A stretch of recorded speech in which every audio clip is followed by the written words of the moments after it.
What up, chat? Happy Friday. Fake Saturday. What's up, dude? Holy crap. Yo, Fake Saturday. Thank you for the tier 1 for 3 months in advance, dude. Holy smokes. Thank you. Thank you. Is that the real Saturday? Like Saturday, did you just change your name, or are you a different Saturday? But Saturday, nonetheless. Thank you. And I appreciate you coming tomorrow. What is up, everybody? Cowface dude, hello, hello. Marvin, what's up, buddy? Hello. Shixie, hello, hello. I thought you had a work thing going on at the start of the stream. You thought I had a work thing going on? What do you mean? I don't know what that means.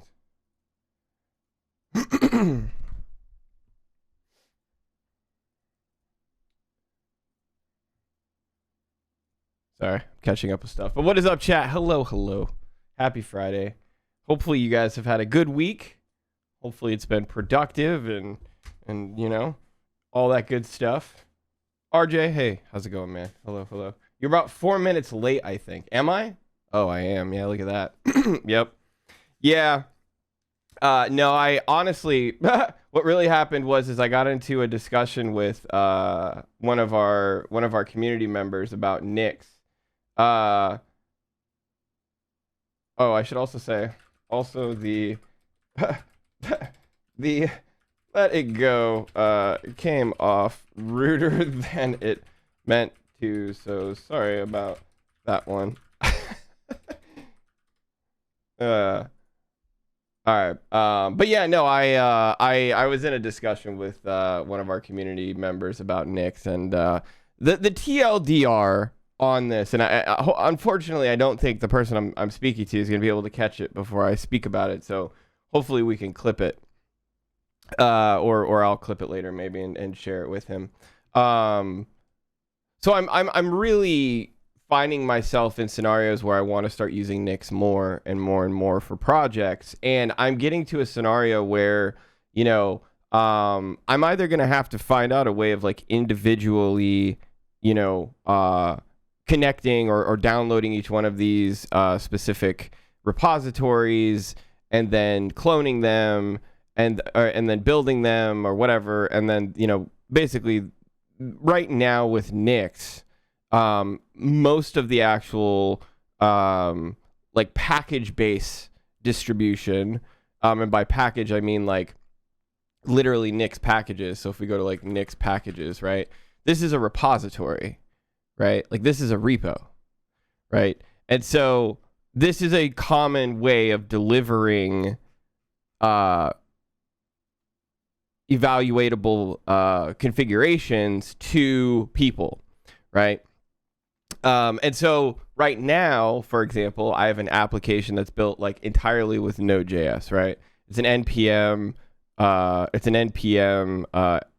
like managed, you know, front end essentially. And so the other day I was like, okay, maybe I can build this with Nix or try to at least. And I found myself in a scenario where first I was like, okay, I started working with make derivation like by itself, and I was like, okay, this is too much.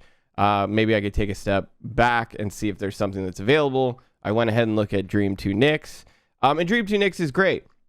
It's not a bad solution at all, but I have ran into the same problem with like 2 Nix issues all the time, which is the moment you try and 2 Nix a project that has a private package in it of some regard, it breaks.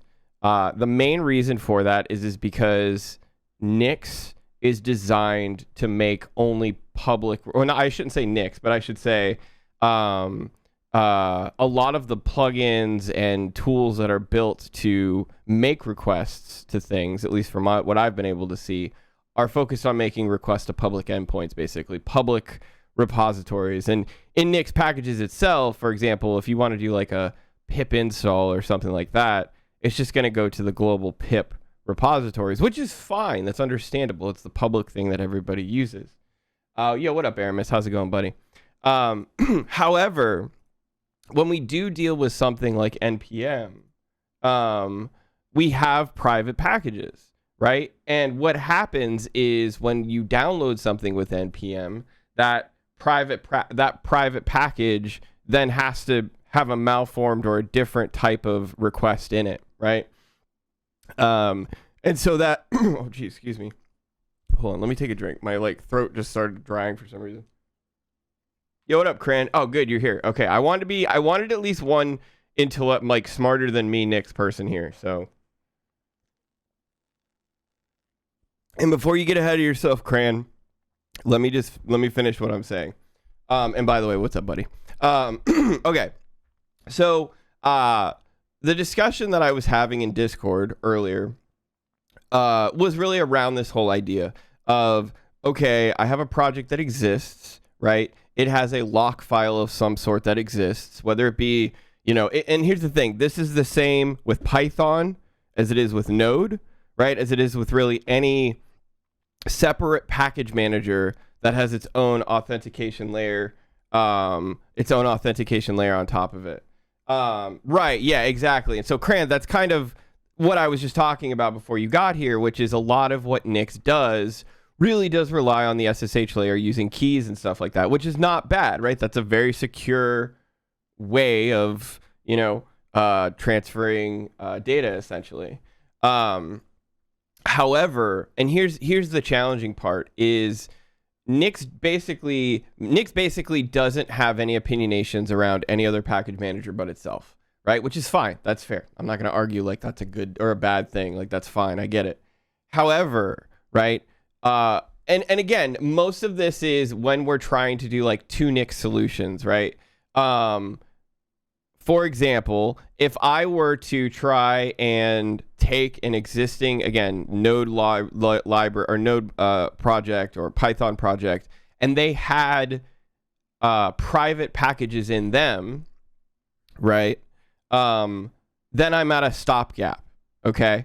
And Cran, this is where I am very interested in your opinion. I'm very interested in Matthew's opinion. Because I think you guys are way this is where I think you guys can make better decisions potentially than I can, or at least see the paths ahead, right? At that moment, right? I have a project. Yo, Ace, how's it going, buddy? Thank you so much for the 4 months, man. I appreciate that. Thank you. Yo, I hope you're having a great day as well. And I hope it's a good stream. I hope you get to learn something fun. So thank you, buddy. Thank you. So yeah, and Ace, just as you know, just as you're just getting here, we're talking about Nix. We're talking about a problem that I've commonly dealt with, and it's around migrating existing projects to Nix. And so, like I said, right, if this is a Node project or a Python project or some kind of project that requires a private packaging system, you find yourself at a crossroads with Nix at that moment where you say okay. Right? What do I do here? Do I completely Nixify my project? Do I say that's probably the first thing a lot of people think. They're like, okay, well, I guess I just have to use Nix entirely. In some cases, that's just not possible, right? Or at least without heavy refactoring. And so that's a situation that I find very interesting. Another circumstance is, say it's just one package, right? Say you literally only have one private pack, which is very common. People only have a few packages that they build, whereas they lean on a lot of open source, which is understandable. But as I said, even if it's just one package, it can break your whole build, your whole build process, because Nix will go out to try and find it in a public location and it'll fail. Right. And again, I'm not saying that this is Nix's fault. I'm just trying to figure out how we solve this with Nix. Right. Because at that moment, I could also potentially say okay, well, I'm going to take that package and I'm going to turn it into a Nix thing. Right.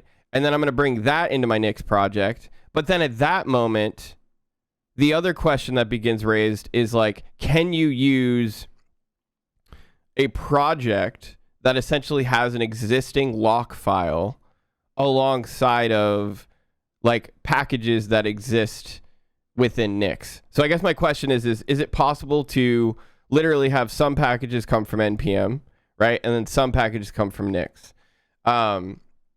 Because again, this makes adoption quite difficult when we talk about, again, just like a lot of companies that, or even just people that use private packages for things. Interesting if they don't allow passing an extra endpoint where it could pull packages like PyPy URL. Right, yeah. And so like I've actually looked at that. There's a custom handler in Nix packages. This is how deep I've gone with this. Let's see here. And you guys know me. Sometimes I go too far. Shoot, development. Maybe it's languages, node modules, Python modules.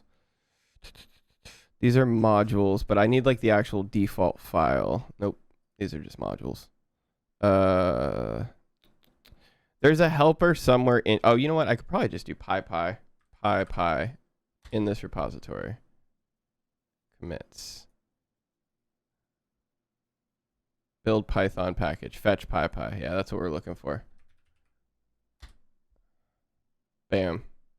Python modules, build bot plugins, Python packages, fetch PyPy, build Python package, fetch PyPy, sort. Okay, so these are all using it, right? You see how we're using it here? So that must.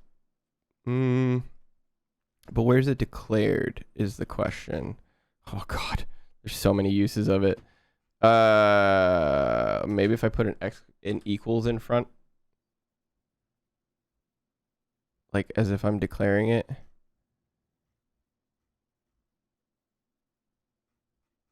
Python packages. Let's do this. Python packages .nix PyPy super fetch PyPy. That means that it's being passed down. Super tools. I don't know. Anyways, somewhere in here, because there's like 1,000 files, like, or way more than that. There is a file that contains the fetch PyPy function, and in it is basically just two hard-coded URLs. It's basically public, the public URLs for PyPy. Said you're not picking. Is the background flashing in the browser? Yeah, I don't know why, but the recent build of, or some recent updates like introduce this weird bug, so it like freaks out every now and then. Said you're not picking it from one source of truth. Yeah, I mean that's so, and like this is where like I get even more confused, and this is what I brought up in our Discord is, and you know, Cran, like help me if I'm misunderstanding this, right? We want to have true reproducibility, right? And to have true reproducibility, you need to be able to, you know, lock down every input and all of that kind of stuff, right? Introducing a key of some sort, right, can introduce breaking changes, right? Because technically the key that you used in a previous build worked, right? But now your new key doesn't for some reason. And that just could change miraculously outside of the build system because it's a variable, right? And so that's where I also become troubled with how to use this with Nix, because when you look around Nix in general, there's not, and this is what I kind of was saying in our Discord, was like, there's not a lot of documentation on like how to use private packages from other package managers with Nix, right? Like that, and that's really what I'm saying. I'm not saying that Nix itself can't use private packages, you know what I mean?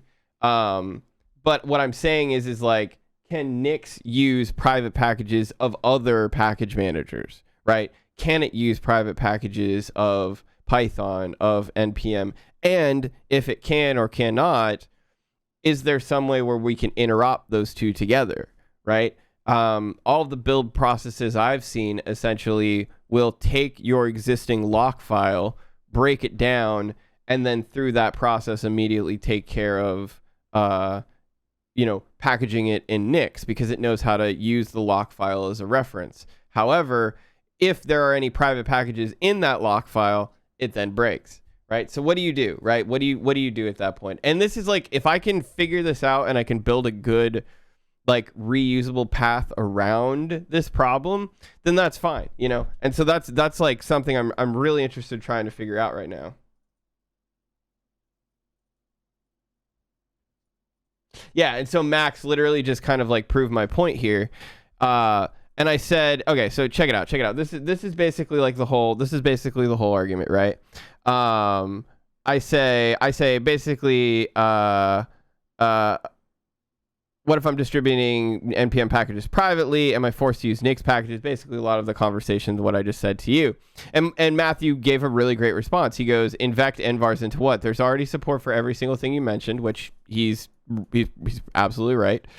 You just don't know how. I do know how, but he doesn't know I know how. I'm just being ignorant to, again, facilitate a question, which I did not tell him. So that's what I tell him later. I basically said, by the way, I'm playing devil's advocate here a bit.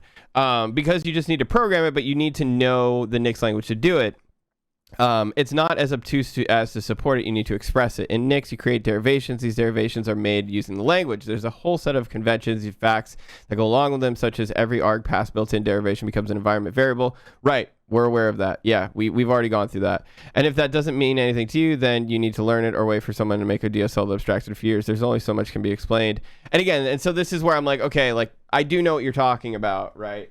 I do understand what you're saying. I say I'm on the same page with all of this and aware it's possible. I'm simply arguing the primary design of Nix and it never changing, plus the promoted ecosystem of just making it public and open source, which I'm sorry, but like that is kind of the community of Nix in a lot of ways I've seen. Is like I've gotten that from Cran multiple times where I'm like, dude, I'd like to make these private, and he's like, we don't do that, and I'm like, I need to. And again, it's no disrespect. I'm not saying anything rudely. I'm just simply saying like most of Nix seems to be powered by open source. There does not seem to be a lot of private solutions within Nix at the moment. And then I say, I understand injecting things into the env at build time makes it impure or unpure. I meant to say impure here. No, you're good. And I basically say, I understand injecting things into the environment at build time makes it unpure, which is technically, I'm supposed to say impure here, not unpure, impure, but it appears to make something pure in Nix, you need to be using Nix packages or something similar, right? The moment you try and mix two package managers, locks, files, etc., the design weakens, which I'm not even saying it should, right? But if we want true reproducibility, does that mean keys must be considered as part of the changes? And that's what I was saying before, right? Also, I'm mostly playing devil's advocate here for people I know who would ask these questions. Also, I'm about to go live. And then I said, also, one last time, let go came off router because I was like, let it go. But I just meant more so of like what Cran's saying of like letting go of the our source code. Like, you know, that's kind of a thing that's just, it's in, at least in American business, it's just not a thing. You know what I mean? When we say it's our source code, we mean like it's the company's source code.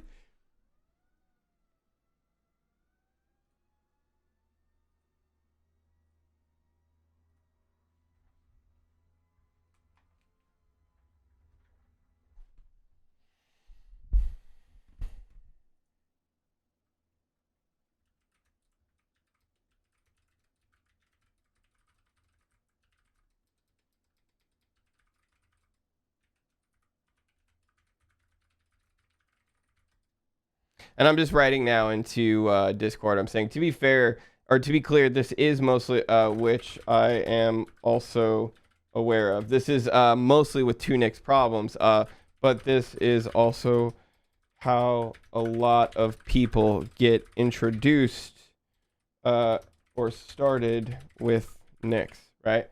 And that's also, I think, something that's true, which is like a lot of people use two Nix projects because they're like, I have no idea how the use Nix, so I'm just going to use something that helps me get there, right? All right, let me catch up with chat. Sorry, guys. What up, Achota? Dude, I almost called you Achota. What's up, Achota? How's it going, buddy? Mafia, hello as well.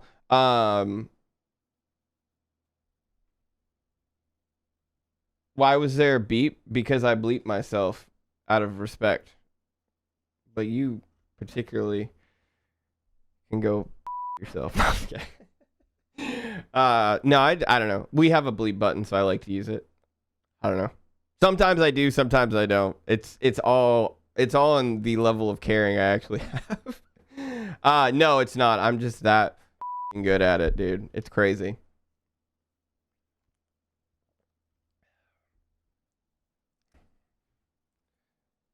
You can't override in any way where Nix packages pulls, right? No. Basically, Nix packages is the source of truth. What's up, Batch File Gaming? Hello, hello. Batch Git works for NPF stuff. For Python poetry, it supports it. So, yeah, I've seen...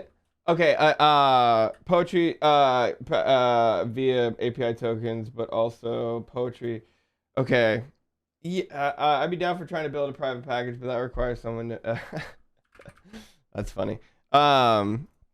Yeah, no, sorry, chat. Let me make sure you guys are included in this. So basically, we're just saying, I just said to be, again, if you're not in the Discord, just join the fucking Discord. See, there you go. I didn't bleep myself that time. Just join the Discord. But yeah, we're the conversation we are continuing is right here. Ooh, Matthew's responding. Okay, cool. Go read the thesis if you think that design is flawed. What? I don't think it's flawed. I don't think it's flawed. I'm saying it's not. I'm saying it. How do we work around it? I'm saying how do we work around it, right? Otherwise, this is just a wall. I'm not saying it's a bad design. I'm saying that we have to, this is just a wall, no matter what. I'd be curious what you come up with. The solution we used was to stand up a JFrog artifactory between private and public index and use builds against that. Interesting. You don't work around it. You understand the design and work with it. Wait, hold on. Okay. So what is your proposal to the solution then? All Nix in Nix packages? I'm still confused on what that would be here. Okay. And work with it. What is it? What is it? I love arguing with engineers. It's so much fun. I don't fully understand what you want and what isn't possible yet. Can you? Yeah, sure, for sure. Okay, let's do this, chat. Let's do this. For sure. Okay, let's try this. No, it's totally fine. I want to try and be as simply as I can. So I have a project, right, that is built with Node.js, and it requires only one private npm package, which is itself built and transpiled, then published to npm. This package is only accessible via a generated npm token that you can inject into CI to authenticate npm when it runs, right? Okay, so I have a project that is built with Node.js and it requires only one private package or private npm package, which is itself built and transpiled, then published to npm, right? I think that makes pretty straightforward sense. Yo, Delvoid, what's up, buddy? How's it going? Thank you for the raid, man. I'm trying to send out a message right now, so I apologize. I'm in the middle of, I wouldn't say I'm in the middle of an engineering debate, which I love. So I don't know if it's even a debate. I think we're all just talking and trying to figure stuff out together, which is cool. Welcome everybody from Delvoid stream. Hello. This package is only accessible via a generated npm token that you can inject so in this scenario, if I use make derivation by itself, I have no let's see here. If I use make derivation by itself, I have no way of accessing these packages unless I migrate to Nix packages or use something like to Nix, right? In a to Nix. I understand in a Nix packages scenario, I can use private keys to authenticate with SSH and pull what I need. But I am talking about an existing project that requires npm but has private packages Nix cannot access, right? Or should I say by default? Okay, let me make sure I'm like reading this properly. So I have a project that is built with Node.js and it requires only one private npm package, which is itself built and transpiled and published to npm, right? This package is only accessible via a generated npm token that you can inject into CI to authenticate npm when it runs. So in this scenario, if I use make derivation by itself, I have no way of accessing these packages unless I migrate to Nix packages or use something like a to Nix option, right? Caps on the message in particular is great. I understand in Nix packages scenario, I can use private keys to authenticate with SSH and pull what I need, but I am talking about an existing project that requires npm but has private packages. Nix cannot access it, or should I say by default? So yeah, let me say this to him, Matthew. Bam. If you have any questions before answering, let me know. Cool. I think that's pretty straightforward. Shabam. Anyways, thank you so much for the raid, Delvoid. I really appreciate it. Again, we're having a little bit of a Nix discussion right now. The main thing that we're talking about is that a lot of people who are interested in Nix, myself included, normally 9 times out of 10 start out with an existing project saying like, okay, I'm going to take something that exists and I'm going to migrate it to Nix so that I can use it, right? And a lot of the times, or I shouldn't say a lot of times, but some of the times at least, those require private packages. And so by default, Nix has its own package manager, right? Like that's the TLDR of it, is Nix has its own thing called Nix packages. This is it right here. This is where all 80,000 plus packages, or basically that can be installed using the Nix package manager exists here, right? However, your package, your private package, right, is not in there, right? It's going to be, whether it be an npm, PyPy, whatever, something else, right? JFrog. And so I'm really just open to trying to understand how to navigate. I don't want to simply say like, oh, I think things should change per se. I want to stay true to the pure design of Nix because I like that. I don't want to sacrifice design, right? However, I do need to figure out how to solve this use case, right? Because it's a very important one. Otherwise, it unfortunately it means it would require a heavy refactoring. I think BG has a few for Quirk. Yeah, I definitely do. I will say that like I kind of want to go. I believe npm token is the correct method of accessing the HTTP resource. Read about the netrc file. Okay, I will do this.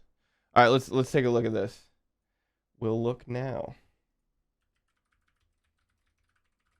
Okay, so Matthew got back. He says, I don't believe npm token is the correct method of accessing the HTTP resources. And then he gave me this. Okay, so here we go.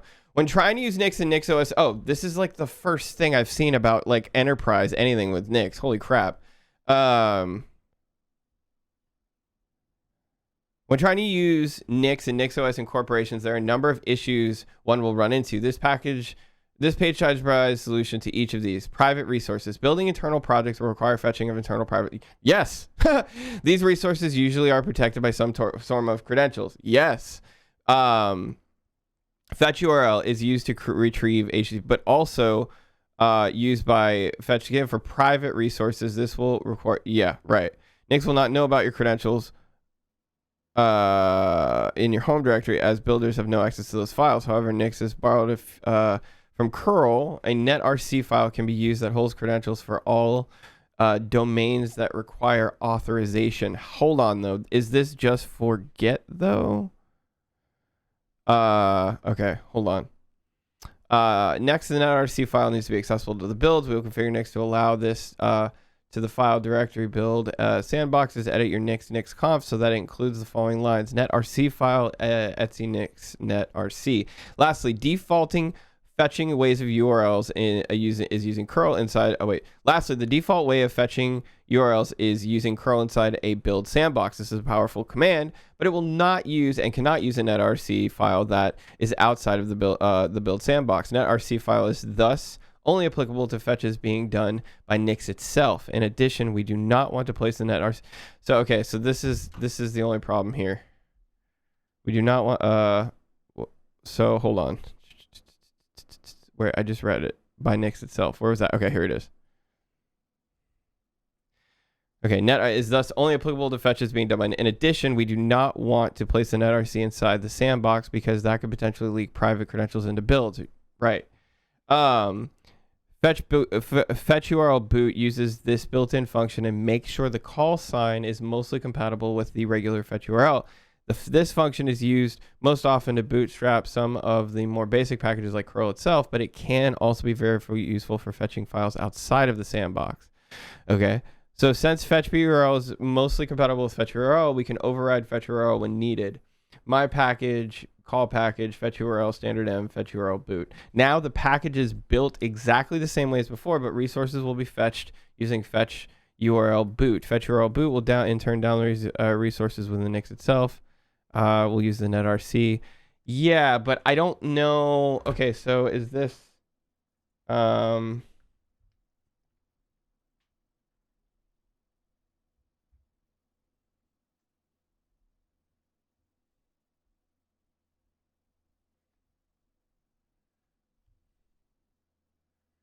oh, never mind. We got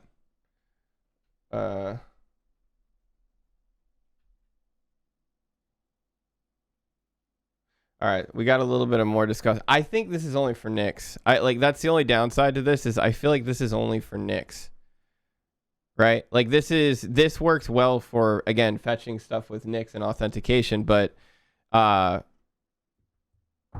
yeah, I don't think it would work with this. However, Matthew responded with more stuff, so I want to read it really quickly. NPM token is being passed to some silly program to handle fetches. Yeah, it's NPM. When it should be passed to libcurl, it points through. Yeah, right. This token, poorly named, should just be an HTTP auth token, which you can use with any program to fetch the resource.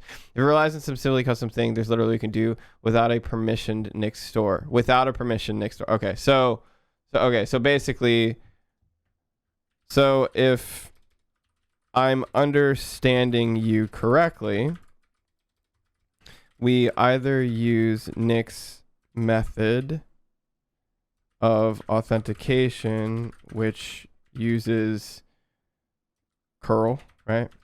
Or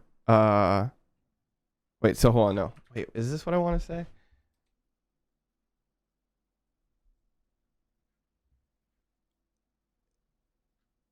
Okay, so okay, here we go. So in the scenario of using the silly thing, we only really have the option of using a parallel private Nix packages to distribute evaluations. I think the silly thing in this regard being NPM. Which I disagree is a silly thing, but I'm trying to make sure I'm understanding what he's saying properly.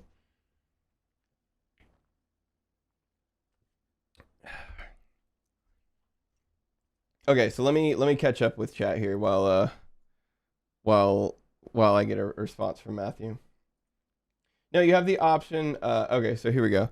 I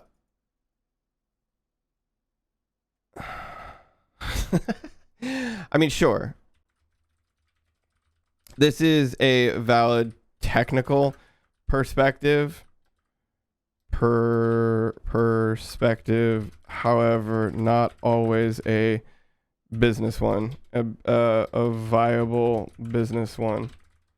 That's literally all I can say on that, because I get that a lot. Then don't use. You're saying Nix or NPM?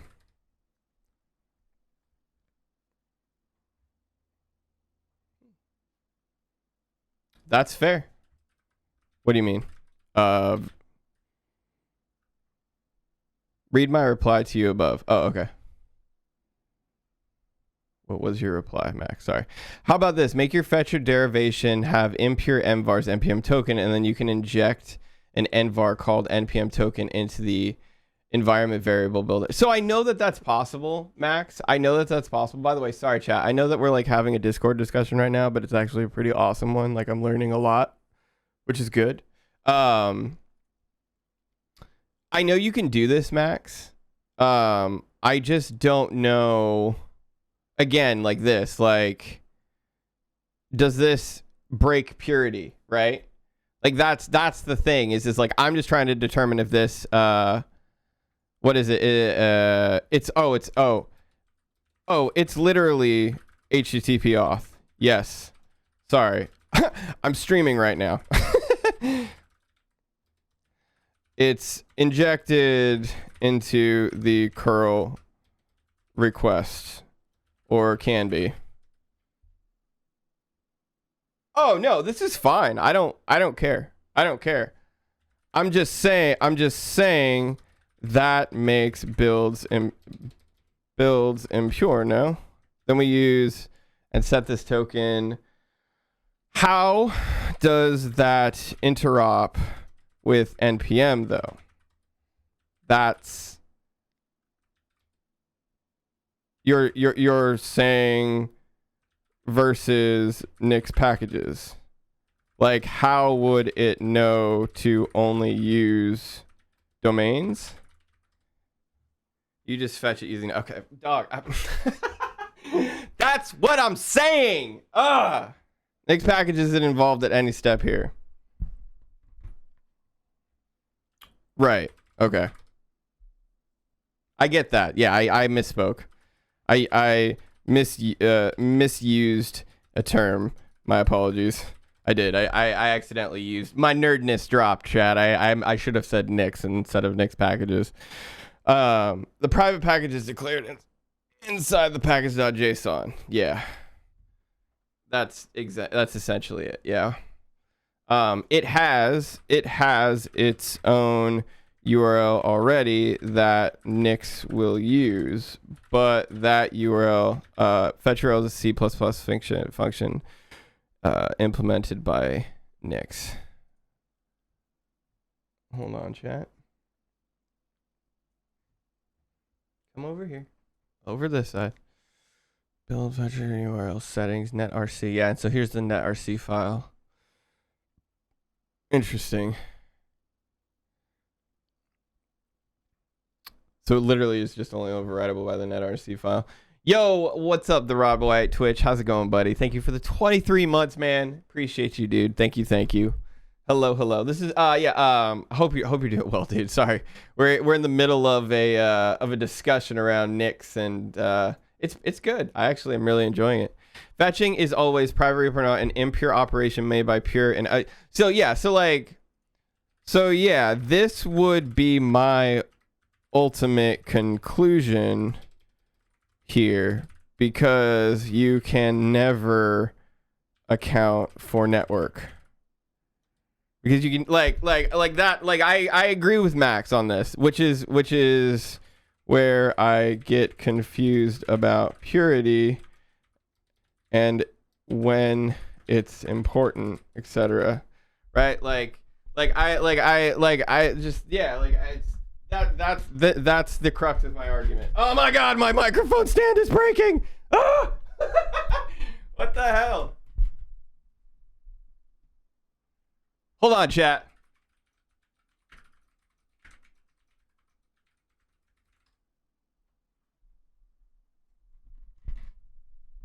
Okay, I don't know why my microphone stand just started freaking out, but like, are we okay? Are you fine?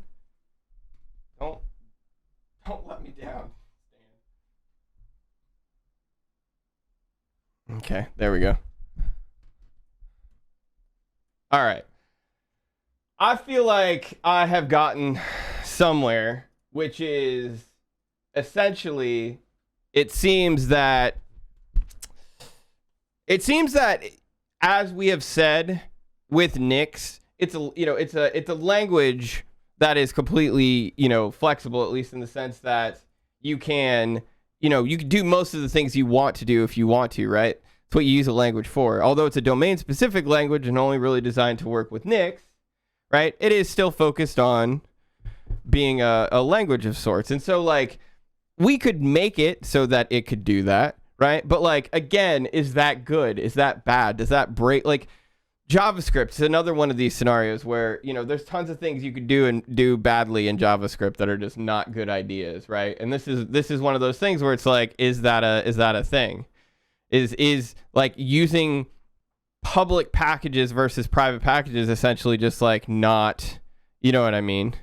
Not a good idea in the sense of you should just use public, and so that's really what I'm trying to figure out here. Web servers can disappear and such. I don't agree that avoiding the netrc file is better. Okay, cool. Why don't we try getting something working with Node to Nix, Stream to Nix, Poacher Nix? I think that using the netrc and built-in fetch file is a better idea. That's just me though. Using the netrc, why don't we try getting because we're not being paid by a company to implement a company fee. That's fair. But I mean, like I can't not argue with this, but fair. I can't not argue with that, but fair. Like, that's pretty funny. That's pretty good. Like that's totally fair. I can't argue that, but it's like how do we get adoptability? I don't know. I don't know. It's not a bad take. Output hash turns network impurity into two possibilities. Either it works and everything is fine, or there is an error and the build cannot proceed. So if the build works, it is pure. Oh my God. Max just blew my fucking mind, bro. Holy shit. Mind blown.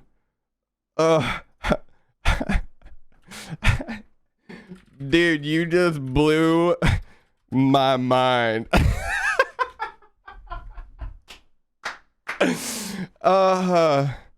It is only pure if it truly builds.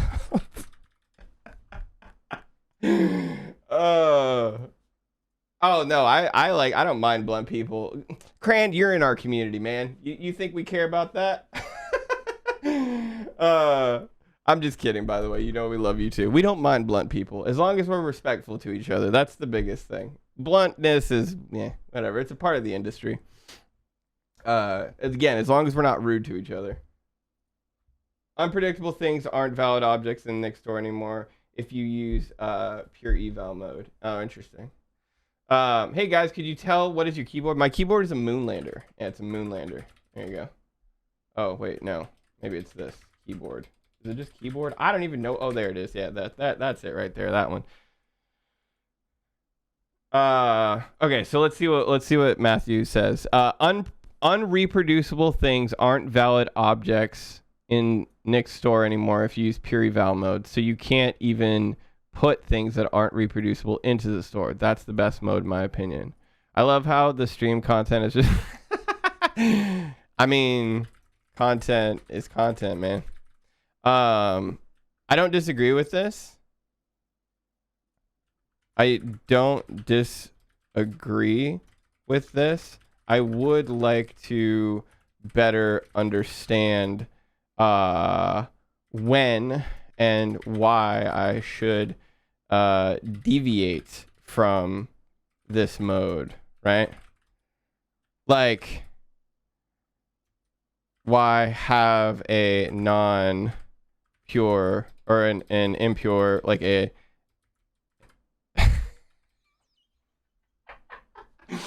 oh my God.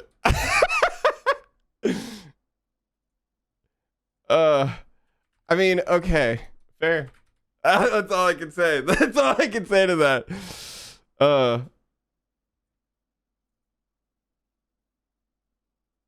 I'm not okay. So basically, what's happening, USMC chick and anyone who's just turning in, are just tuning in.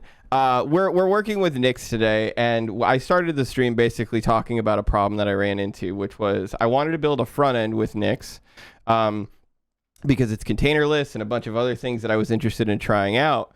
But the problem is that front end uses one private NPM package that I built myself and maintain, and that one private NPM package is inaccessible by default by Nix, meaning NPM can download it if I like give it the credential, right? But Nix can't download it. I can't, dude. It's a private thing. It's like that's the problem. Is like it's private. Or else I would. This is for a project I'm building for somebody. And so yeah, like I'm essentially trying to build this front end. I know, dude, trust me, I know, like I get it. I mean, I can give you the pack. I can give you a like maybe we'll try it in a second. Maybe we'll try this in a second. But anyways, all I'm trying to say is yeah, this private package is an NPM package. It's not a Nix package. And so we find ourselves in a scenario where we say like, okay, how do we get it into Nix, right? Because I want to be able to use Nix for my software to build with it, right? But Nix doesn't know how to necessarily download this and handle it to be able to put it in the store, right? And so yeah, the basics TLDR is I'm arguing that the ways that you would try to make it so you could get it to work break the core design of what Nix is, which is a pure approach to building software. And this whole idea of like purity versus impurity essentially means that the build should not change underneath your feet in any way, shape, or form, right? Like everything should just be predictable. And so like, for example, if I inject an environment variable with a key, right, and that key is no longer valid, then it's no longer a pure build, right? Because there's a variable that's being injected that it is making it possible for where it won't build, right? And so this is what we've been talking about in Discord. And by the way, if you're not in our Discord, again, I do highly recommend it if you want to check out the whole conversation or be a part of the Nix community that we're trying to grow as well. But yeah, it really there's an impurity barrier there, but fair enough. Yeah. And so like that's like really the thing that we kind of, what I wanted to talk about here is like, how do we deal with purity and impurity in these concepts, these low level concepts with Nix, with things that are required to be variables, right? Like, or does that mean that you just cannot use these things with Nix and you have to migrate them to Nix, right? And then that's where that circumstance of me kind of talking about earlier saying like, well, does that mean then that if you want to use Nix, you need to have everything in Nix, right? And then that means you have to have refactoring. So it just became this kind of discussion of like, if you want to adopt Nix, does it require a refactor? Or like, can you slowly get yourself into the door to where, you can at least be like, all right, we're here. We have like 90% of that reproducibility that we wanted. Now let's figure out how to get that other 10%, maybe, get our other packages into our own private Nix packages, which then use NetRC, things like that, right? And again, it's just like, there's no real documentation around a lot of this. And if there is, like no disrespect, because I think Matthew probably sent me the first thing I've seen in a while on like enterprise focuses with Nix that are private, which was this, hold on, where did it go? I'm trying to find that document. Yeah, here we go. On the wiki right here. This one, right? And using NetRC. Like this is, but like, it's like, the only reason why I know about what a NetRC file is literally because I've worked with like systems for a while and I've literally never used it. I just know what it is.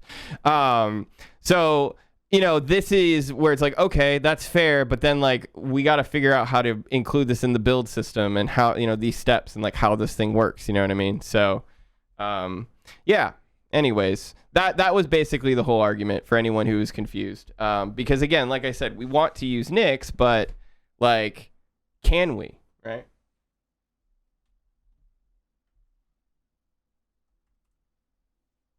I need to check my work computer. 1 second, chat.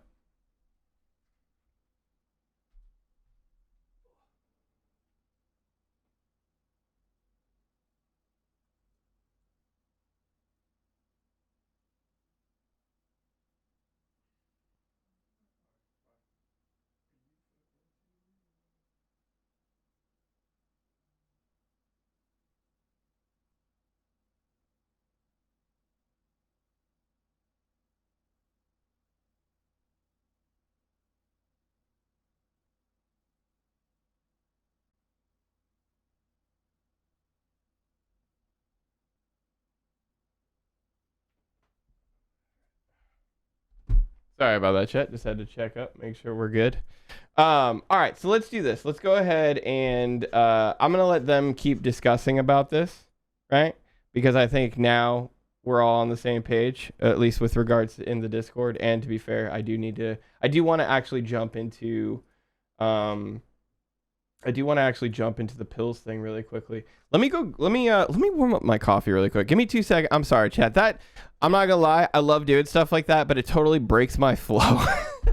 And so, like, I need a second to, like, reset really quickly to get my mind back into what it was. I don't know if you guys have ever seen this before. Hold on. There's a great hold on. I want to show you guys this. Working? Is it working? Hold on. Interrupting an engineer. Hold on.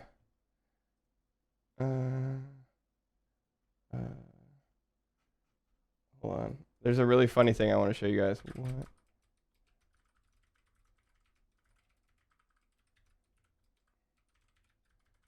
Come on. I thought we had this. Yeah, here it is. Here it is. Here it is. So this, I don't know if this happens to you guys, but this happens to me all of the time. Like, literally all of the time, okay? There's a really funny comic strip I want to show you guys. So, okay, here we go. So, if C equals backtrack, right? You're just staring at something, and then you're thinking about it, and like now it's in your head, and you're thinking about it more, and then you're like, so if the current character is a comma, and you're thinking about it even more, and then like it gets even bigger, and then you're like thinking about like how these things connect to these things, and then you're like, oh man, okay, how does this work? And like you could see yourself just getting further and further away, digging through all of these other things like commits and, you know, CLIs and like whatever, all these different change sets and everything, and then somebody comes up to you and says, hey, so I just sent you an email about that thing, and all that gone, and then they just walk away, and you're just like, oh god. Literally, this is how my brain works on most things. Like, I get so focused into a specific thing that like it takes my brain a second to readjust and be like, okay, wait, so we're working on this thing now? What? Hi, Eric. Are you using a VM per project or per technology stack, or what do you mean a VM? Context switching kills me. Yeah, it's rough for me too. Okay, so give me 2 seconds. Like I said, I'm going to run to the bathroom really quickly. I'm going to warm up my coffee, and then we're going to hop into this Nix pill series.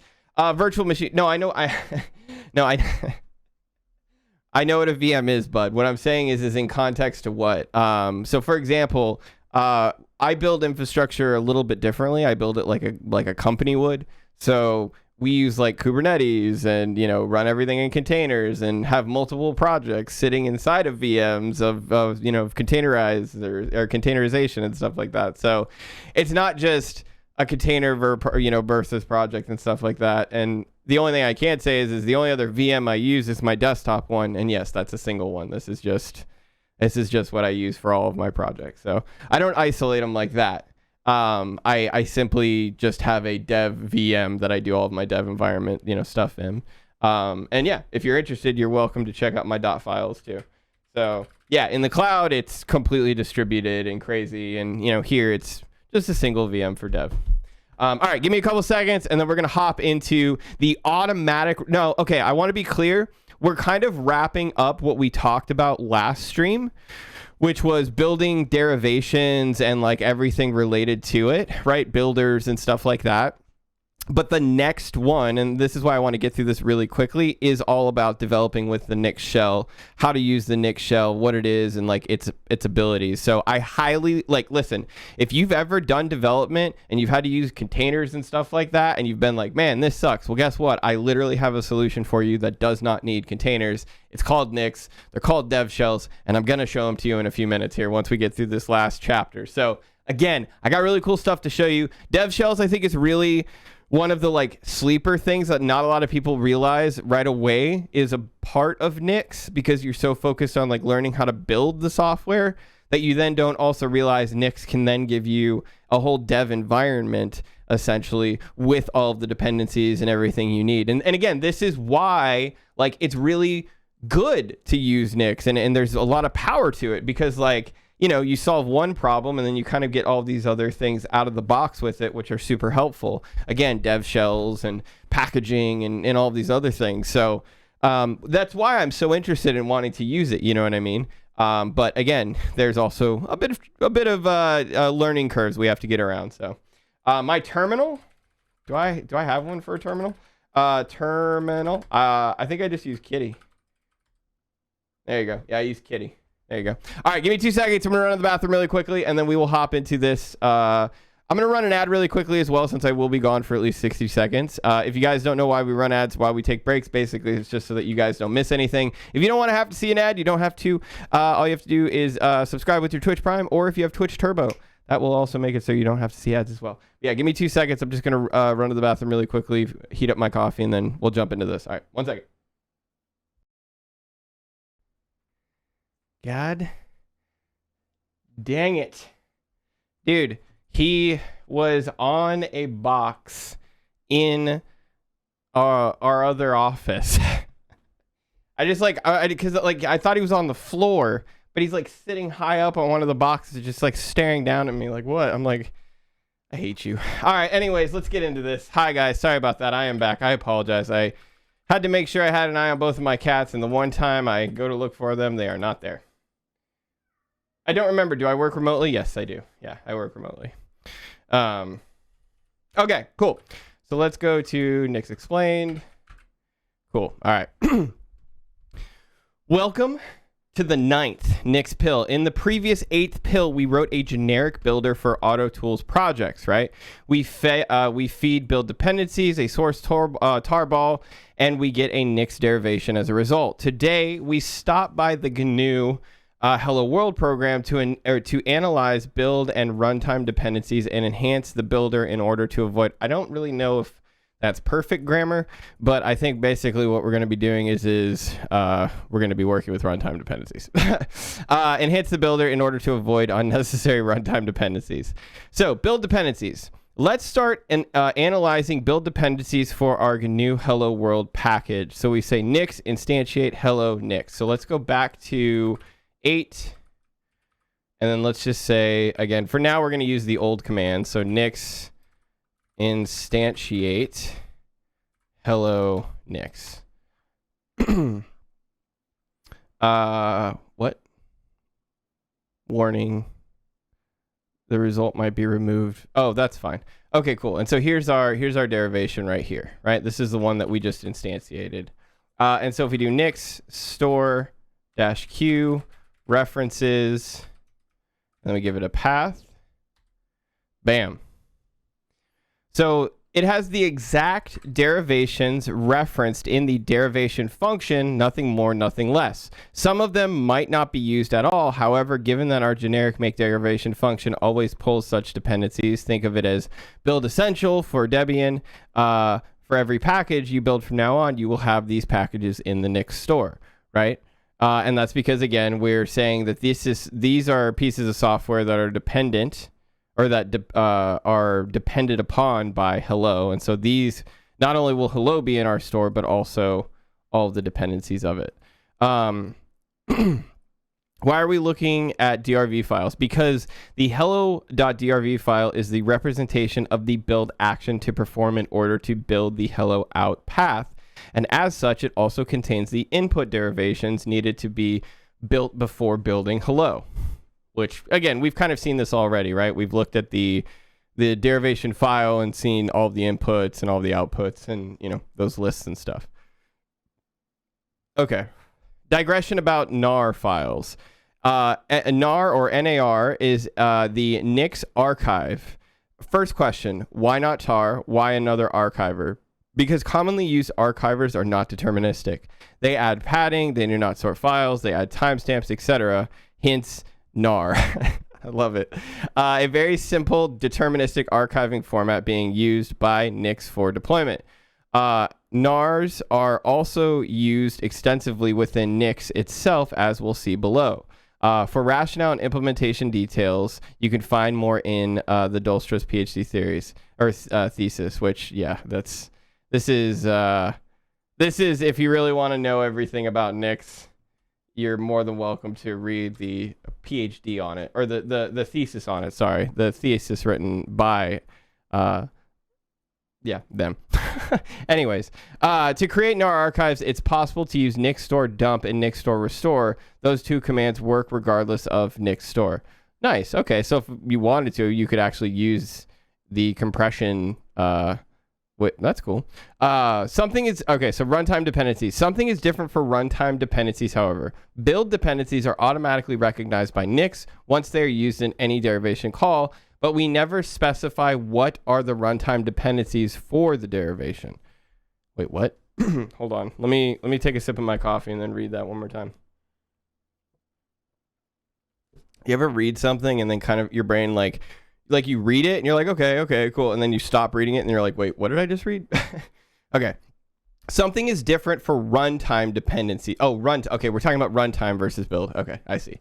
Build dependencies are automatically recognized by Nix once they are used in any derivation, but we never specify what are the runtime dependencies for the derivation. There's really no black magic involved. It's something at first glance makes you think, no, this can't work in the long term, but at the same time, it works so well that a whole operating system is built on top of this magic. Okay. In other words, Nix automatically computes all runtime dependencies of a derivation, and it's possible thanks to the hash of the store paths. Okay. Steps. Dump the derivation as NAR, a serialization of the derivation output. Works fine whether it's a single file or directory. For each build dependency, .drv and its relative outpath, search the contents of the NAR for this outpath. Wait, so for each build dependency .drv, so for each DRV and its relative outpath, okay, and the outpath it has, search the contents of the NAR for this outpath. Oh, okay, so it's matching the output. It's searching the contents of the NAR for the for this outpath. Okay, so what it's doing is it's looking in the NAR for every build dependency and it's making sure that these paths match. If found, then it's a runtime dependency.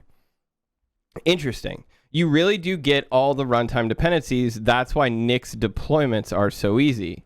Nix instantiate hello, Nix store -r, store hello drv. Oh wait, let me do this. So we already did the instantiate. We can do the R. Let's grab this. All right, we'll go over here. Nix store -r. Right.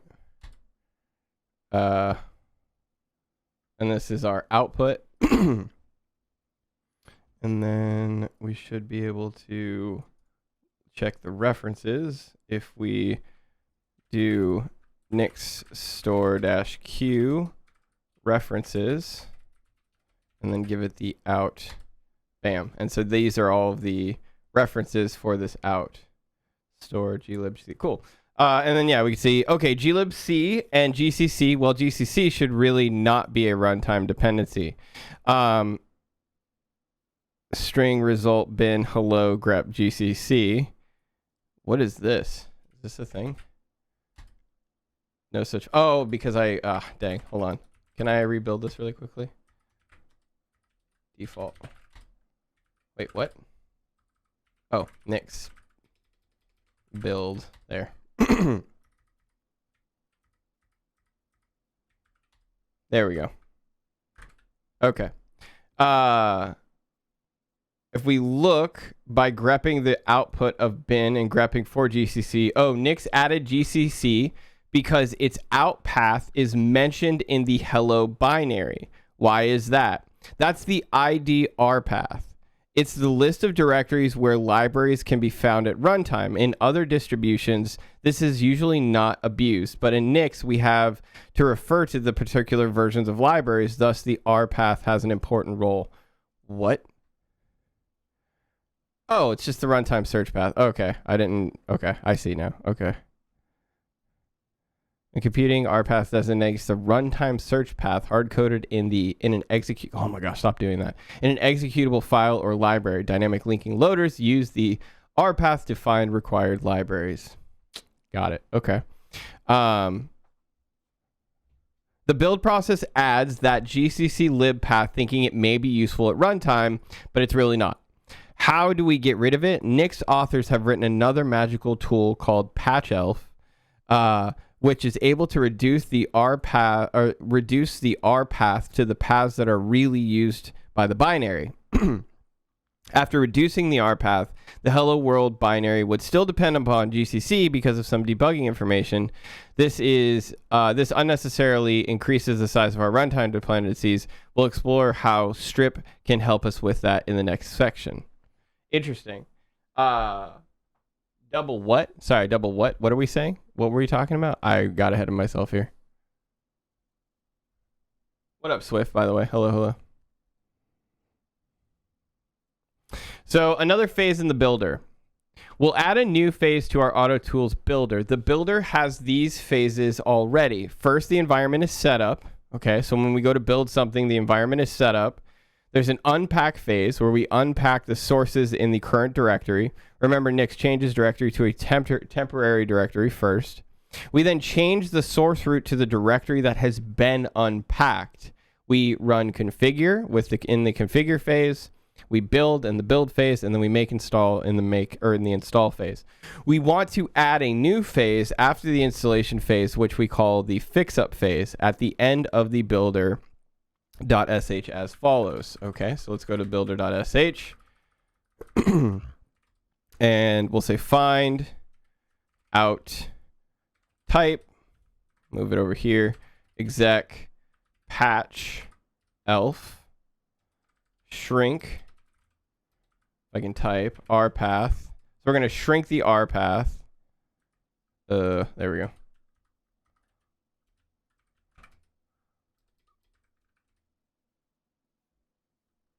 Exec strip. Oh, no, sorry. Strip.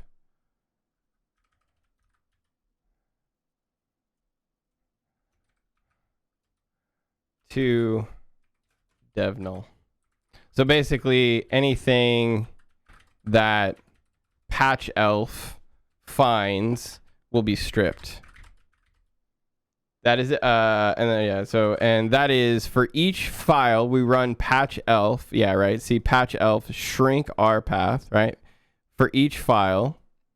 So we find each file, that's find in our output, each file, right? We exec patch elf shrink R path, right? On each file. This is how we render the file name.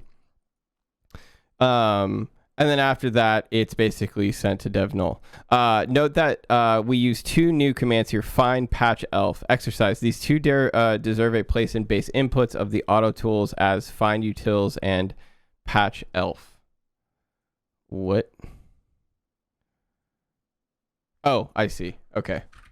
We need to add them as dependencies. So these need to be in base inputs. So what we're going to do now is we're going to go to... is it an AutoTools? Yeah, it's an AutoTools. My bad. Let's move back over here. And so what it's saying is that as a exercise, we basically need find utils and patch elf in it. So we want to go to the base inputs here, and we really want to just do find utils and patch elf. And just to be sure, find utils. It's a package, and patch elf also a package. Cool. So we're good. So those packages should in fact exist in the Nix store and should be now in our base inputs, right? So now they're available basically. And we'll try rebuilding once again.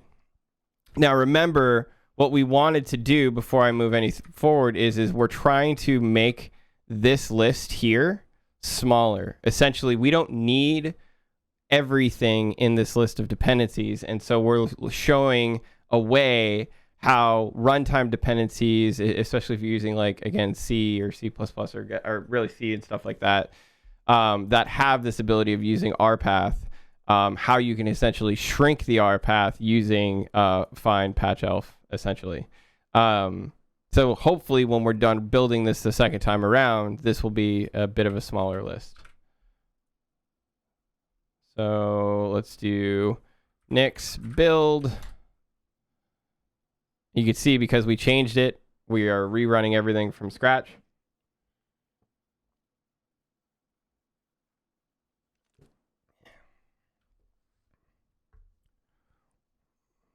Okay, and we actually failed with an exit code. Why did we fail?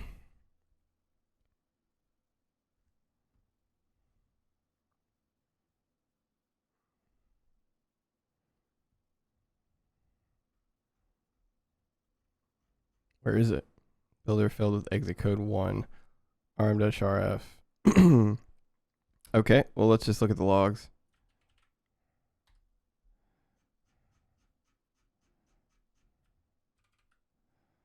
Did it actually fail? I don't think it actually failed. It looks like everything worked fine.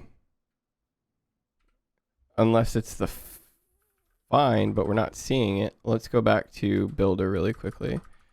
Maybe I didn't. Let me just copy this I like directly.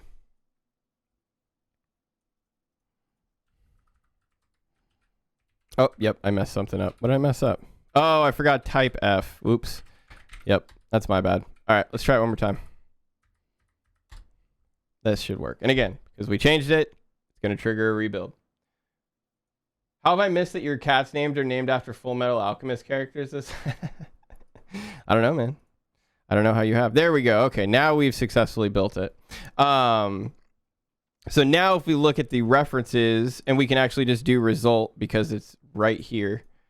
So we just do nix store q references. And remember how I told you guys that when you build something, the result gets symlinked right here. Well, you can actually use commands against that local result as well if you don't want to have to like find the whole path.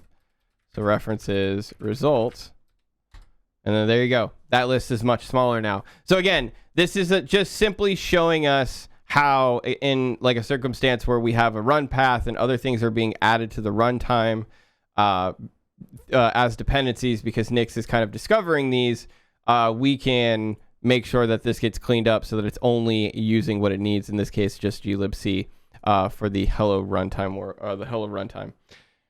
Okay. And as it says here, only glibc runtime dependency, exactly what we wanted. The package is self-contained. Copy its closure on another machine and you will be able to run it. Remember, only a very few components under the Nix store are required to run Nix. The hello binary will use the exact version of glibc library and interpreter, not the system one. Cool. And so if we do LDD on the result, we can see that its libraries that it built with are actually paths in the Nix store. Right? And so you can see like these libraries are not using system level things. And so like, think about that, chat. I can echo this to you guys, I think, in a bit of a different way. Say you're building, you know, a back end of some sort and you're using Postgres, right? And say, I don't know, you need a Postgres driver, which is a very common thing. PSQL commonly needs like a driver for it. In this scenario, right, what would happen is Nix would build essentially all of the libraries and everything it needed, add it to the store, and then PSQL or Postgres or whatever would then look at that specific version, meaning that even if you had a version somewhere else on your system, it wouldn't impact how Postgres itself runs, because Nix is trying to essentially build your software all the way down, the entire stack, libraries, dependencies, everything. Sin City, you can do exclamation mark today in chat, my friend. Makes sense? Now, of course, the executable runs fine as long as everything is under Nix store path. So that does mean that, like, if things were to be deleted in Nix store path for some reason, then obviously it won't run. But when a build is successful, those things will be there, meaning it should be able to run. So short post compared to the previous ones as I'm still nice, but I hope you enjoyed it. Nix provides tools with cool features. In particular, Nix is able to compute all runtime dependencies automatically for us. This is not limited to only shared libraries, but also referenced executables, scripts, Python libraries, etc. Right? And so that's really where this is kind of important, where if you want to handle bloat and things like that, they can even show you how to handle that within Nix. This makes packages self-contained, ensuring data and configuration that copying runtime closure on another machine is sufficient to run the program. That's what allows running programs without installation. I'm sorry, I was only talking about the patch elf stuff, but they're talking about the whole thing. So what they're talking about is being able to have automatic runtime dependencies that are shipped basically with the build. And that's essentially the first part we were talking about. That's what allows running programs without installation using Nix shell or reliable deployment to the cloud all in one tool. Right. And so the whole idea here is essentially you could build this software and deploy it, and you really just need to make sure that, as long as everything is under the Nix store path, which you might be like, well, what does that mean, BG? Technically, it means, at least I think this is what it means, you could take these files from the store, put them on a different computer that doesn't even have Nix installed on them. Right? But as long as they're in the Nix store path, because that's just the paths that were baked into it, right? The program will run, which is actually very interesting when you think about it, because that does technically mean you could build things in Nix. And then as long as you just kept that standardization of the Nix store path for all of your system files and everything, and you knew, everything that needs to be shipped, right? Like technically, if you made automation that was good enough to be able to check the references of the result, right? Get all of those references, put everything in a package, and then essentially ship that to your server, and then just unzip that to your Nix store. Technically, that would work. That is what we're saying here, chat. Is simply as long as everything is under the Nix store path after it's been built with Nix, you don't necessarily require Nix to run it, right? Conclusion. I'm sorry. Yeah, I already read that. Next pill, we will introduce Nix shell. So this is what I really wanted to get into, and so this is what we're going to hop into next. And so this is with Nix build, we always build derivations from scratch. This the source gets unpacked, configured, built, and installed. But this may take a long time, especially of like things like WebKit. What if we want to apply some small changes and compile incrementally instead of yet keeping a self-contained environment similar to Nix build? And so that's what we're going to be doing with developing with Nix shell. Okay, this one is going to be fun. All right. So let me go ahead and make a new directory here, 10, because we're probably going to need some files. Welcome to the 10th Nix pill. In the previous 9th pill, we saw one of the powerful features of Nix, automatic discovery of runtime dependencies, and finalized the GNU Hello World package. Having returned from vacation, again, I didn't write this, they wrote this, or the person who wrote the article, the person who wrote this got back on vacation. We want to hack a little the GNU Hello World program. The Nix build tool allows for an isolated environment while building the derivation. Additionally, we'd like the same isolation in order to modify some source files of the project, right? And so again, this is that idea of like, I want a dev environment that has everything I need inside of it, that I can just easily build my software with, right? What is Nix shell? The Nix shell tool drops us in a shell by setting up the necessary environment variables to hack on a derivation.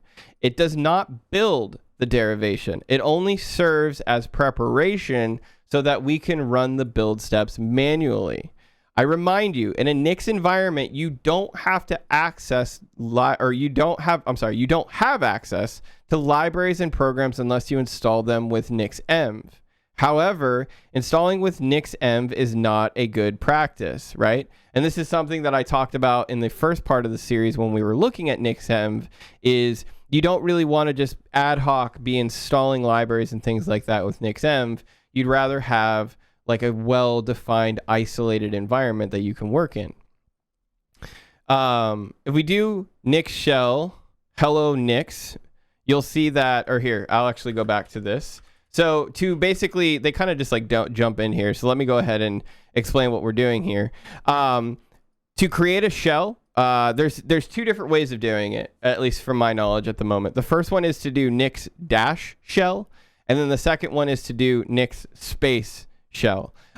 Nix space shell is the newer command line way of doing things. Nix dash shell is a completely separate CLI tool of basically how we used to create shells and things like that. For right now, just for the sake of showing you guys and staying with the article, I'm just going to show you guys the way they do it. But I would suggest looking into the new commands because they are very interesting. And I think in some ways they're a lot nicer for sure. So if we do nix shell hello.nix, right? What's going to happen is it's going to look for any dependencies we have, right? It's going to copy those things into the path. So you'll see we have bash, readline, and ncurses, or whatever this is. And so those things were then copied to the Nix shell. And then look at this. I have a brand new prompt, right? In the same path. So I'm actually still in the same path, right? But I have a brand new shell here. Now, if I do make, I don't have make, right? And if I do echo base inputs, you'll notice that I do have access to like my environment variables, right?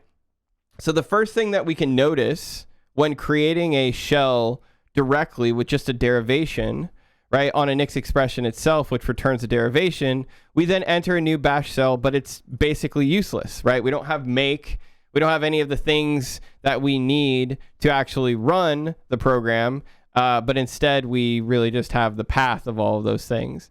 We have the environment variables, right? Set, base inputs, or base inputs, build inputs, source, and so on.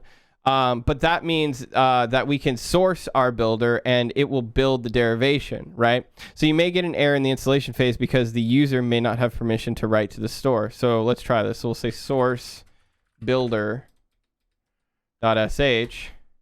and you'll see that, yeah, we're immediately starting to build. But again, this might not actually successfully install because I can't write to the store. Yeah, and you can see there, bam, it failed because I'm not able to do that. This means that after we source it and it will build it, you may get an error, which we did, right? It didn't install, but it built, right? Things to notice. We sourced the builder.sh, therefore it ran all the steps, including setting up the path for us. The working directory is no more a temp directory created by Nix build, but the current directory, right? Therefore, hello.210 has been unpacked there. So that's another thing to note is that when we create a Nix shell, that shell becomes the working directory and the working environment for what we're doing. We're able to cd into hello.210 and type make because it's now available. In other words, Nix shell drops us in a shell with the same or almost environment used to run the builder, right? And so that's really the main thing here is that basically Nix shell is putting us into the exact same environment that we would be running all the build commands and everything that Nix runs itself. So a builder for Nix shell. The previous steps are a bit annoying, of course, but we can improve our builder to make more Nix shell friendly. First of all, we were able to source builder.sh because it was in our current working directory, but that's not nice. We want builder.sh that is stored in the Nix store, the one that would be used by Nix build, right? And so that's another thing that would essentially make this impure is by default, everything is referenced in the Nix store, but right now we're running and checking our own local files, right? So that's a bit of a problem. To do so, the right way is to pass the usual environment variable through the derivation. Note, builder is already defined, but it's the bash executable, not our builder.sh. Our builder.sh is an argument to bash. Second, we don't want to run the whole builder. We only want it to set up necessary environment manually building the project for manually building the project. So we'll write two files, one for setting up the environment, the real builder, and the real builder.sh that runs with Nix build. So the idea now is we kind of want to set up an environment that is specific for Nix shell, right? Versus something that's specific for Nix build.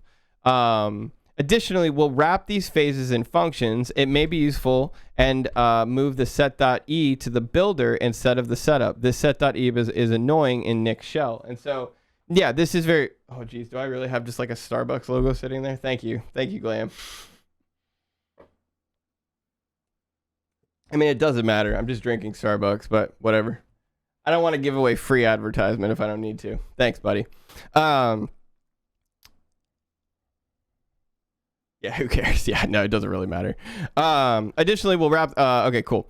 And basically, the idea here is that if there was a reason why our build steps would fail when trying to go into Nix shell that aren't really related to going into Nix shell, set-e can be annoying, or basically running into errors that we don't really need for Nix shell, which is another reason why it may be useful to move some of these functions and stuff. Here is our modified autotools.nix. Noteworthy is the setup equals setup.sh attribute in the derivation, which adds setup.sh to the Nix store and, as usual, adds a setup environment variable to the builder. So to be clear, chat, this setup.sh is just something we're adding as an attribute, right? This isn't like at least from what I know, and I could be wrong here, this isn't a predetermined variable that like the derivation function itself has, right? This is actually just us saying, I want the setup file added to the store, right? And then I want that available, or that environment variable available to us. And we can do that right now if we want. And again, this is how simple it should be, at least, to add environment variables and files and things like that to the build, right? Like, again, you should be able to see this pattern where we're essentially, whenever we want to add something, we declare an attribute, which becomes an environment variable, and then whatever is added gets added to the store, and then that path is then available to us. So if I do setup equals setup.sh, right, like this, thanks to that, we can split builder.sh into setup.sh and builder.sh. What builder.sh does is sourcing setup and then calling the generic build function. Everything else is going to just, everything else is just some bash changes. So does that make sense, chat? Before we go any step further, essentially what we have done is we've said, okay, at one point, we were just building software using Nix. But now we're not just building software using Nix. We also want to create a dev environment with Nix. And we realize that the builder script is only for just building software. And what we really want to do is we want to separate the build functionality from the dev shell or the development environment functionality. And so what we're going to do is we're going to have a setup script that kind of runs for both, right? But then the builder script is going to source the setup script and run something else, so that when we want to set up our environment, we now have control. And you might notice this commonality of like bash scripts and sort, like, yes, for right now, we're just using bash, right? Does that mean we have to use bash in this regard all the time? No, it just means we can use whatever we want, right? Right now, it's really nice to be able to just use bash because it's easy to set up a lot of the stuff, and bash scripting is just a very simple way of doing this. Yo, Griffin, what's up, buddy? How's it going? Thank you for the 39 months, man. I appreciate you. As a great philosopher said, you got to keep them separated. You got to keep them separated. It's a good one. Chris. God, you're corny. I love it. Shout out to CM Griffin, by the way. If you guys do not know him, he's a wonderful, wonderful developer in the software and gaming world. You guys should definitely check him out. Okay, hold on.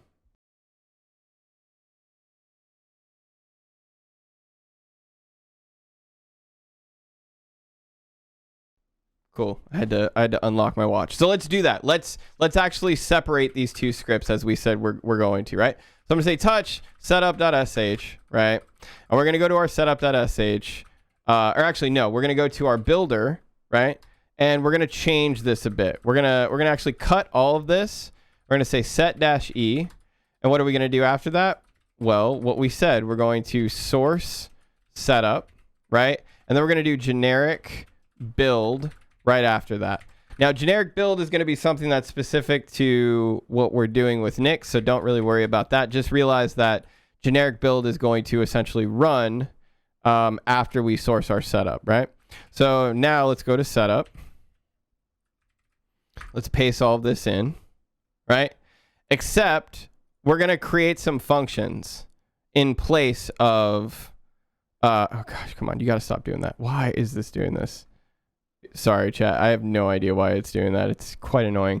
So what we're going to do is we're going to get rid of the set-e because we said that we don't want that, right? We're going to keep our base inputs, and then we're going to create a function right after this called unpack phase, right? And this is going to be our unpack phase, right? And then what happens in that unpack phase? Well, we tar, we do the directory thing. So we're going to put all of this in here, right? And again, this is just simple shell scripting. There's really nothing too crazy about this. Let's move this up a little bit. There we go. Okay. So after we've got our unpack phase taken care of, we're going to say function configure phase. And you can kind of see how now we're having a little bit more of like control over what happens when, and we're abstracting these steps away into phases, right? Now we're going to say function build phase, right? And what's this? This is just make. And then function install phase. Make install.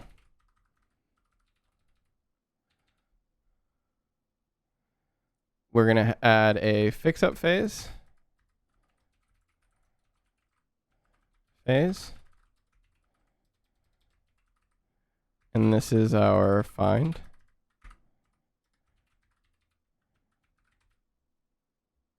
And then we're going to create a function called, what did we say it was before? Generic build, right?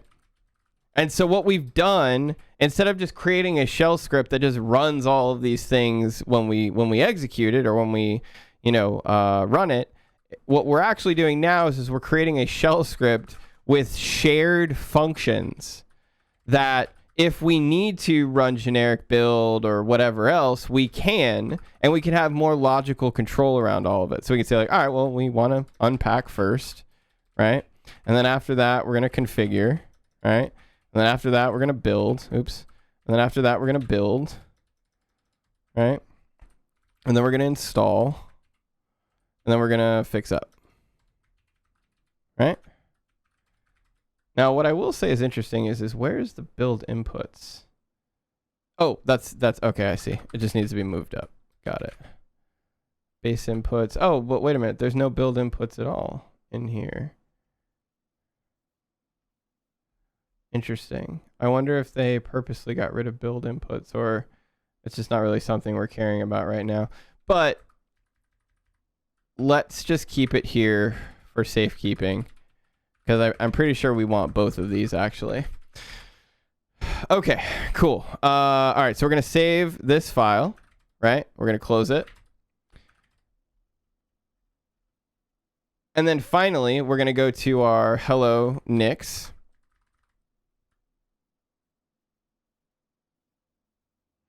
Finally, here's hello Nix. Packages looks good. Make derivation. Auto tools packages looks good. Name looks good. And now back to Nix shell. Okay, so let's do, Nix shell hello. And then if I do source setup, right? Now you can run, for example, unpack phase, which unpacks source and enters the directory. Let's give it a shot. Unpack phase. Okay. And you can run commands like configure. And then there you go. Look, see? Bam.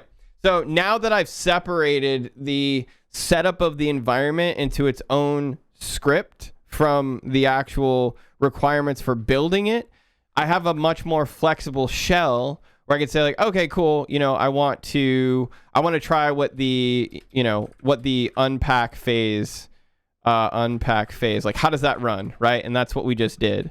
Or if I was like, I think what I could also do, so let's see, if I wanted to, we could say unpack phase and then build phase. Yep. And then install phase, which will probably fail. Yeah, see how install phase fails because we cannot create a directory in the Nix store, right? But this is what I mean by now that we have, and if I get out of here, if we go back to our setup, right, we've made functions that are now usable in our dev environment, right? And this is really powerful. Like this is enabling us to, again, create our own custom builder, right? And set up that builder the same way we set up our dev shell. And not only that, but we're not only setting up our dev shell, but we're also setting up the commands for each step. Now you might be like, yo, BG, isn't this kind of like just in a bit of a way? I mean, yeah, actually kind of. If you think about it, you use a just file to, create commands and things like that you're going to use to run against your repository. It doesn't mean you can't use just with this, but it does mean that it kind of follows that same mentality of like, these are very simple interfaces. And again, I can call any of this stuff whatever I want. Like I can call this config phase, configuration phase. Like it doesn't really matter because all of this is just shell scripting at the end of the day.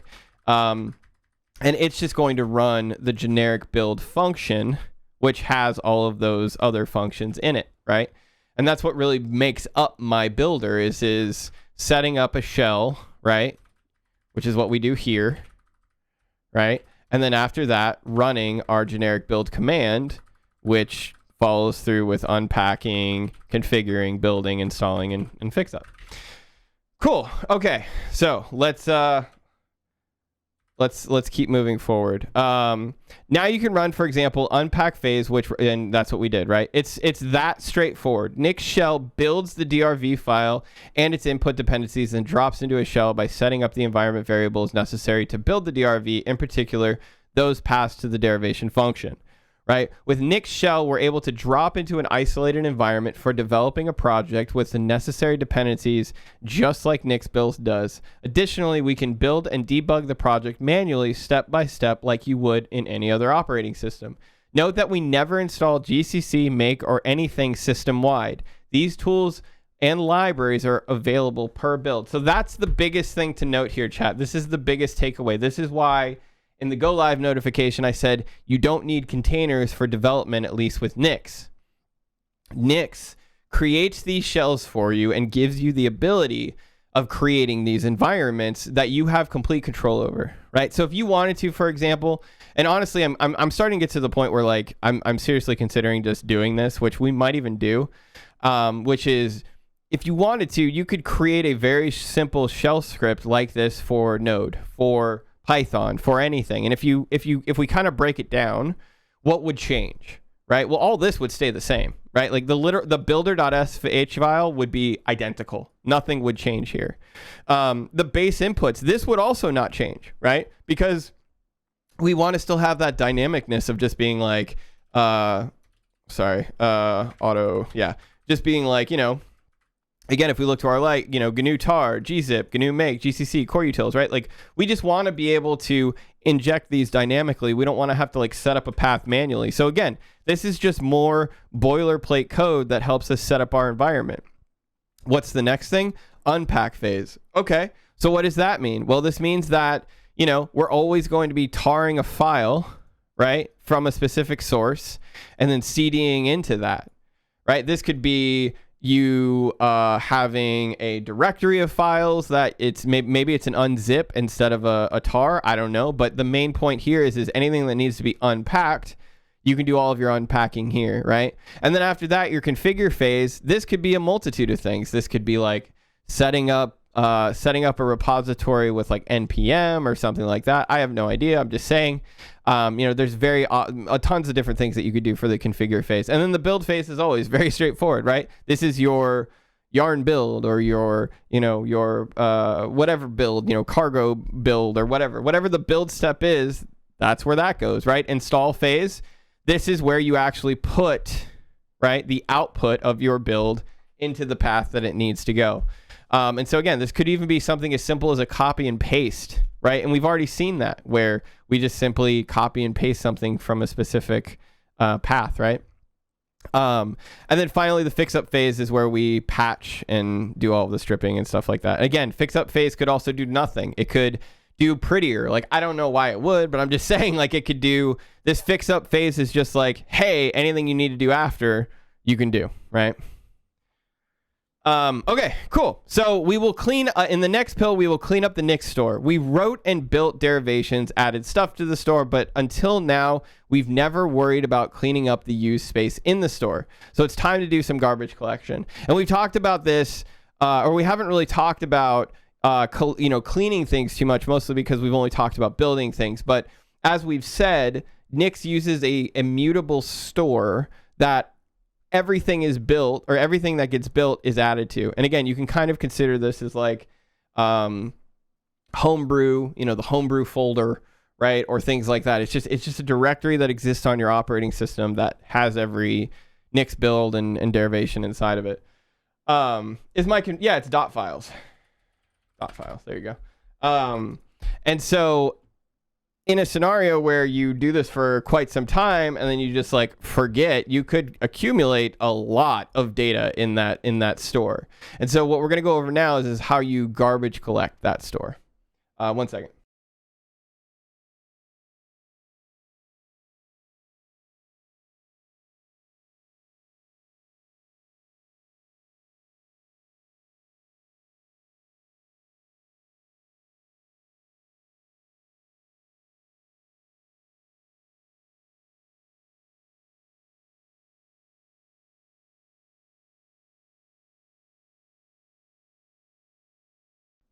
All right, sorry about that. I'm back.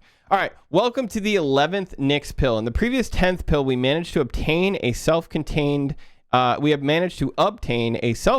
development environment for a project. The concept is that Nix build is able to build a derivation in isolation, while Nix shell is able to drop us in a shell with almost the same environment used by Nix build. This allows us to debug, modify, and manually build software. Today, we stop packaging and look at a mandatory Nix component, the garbage collector. When using Nix tools, often derivations are built.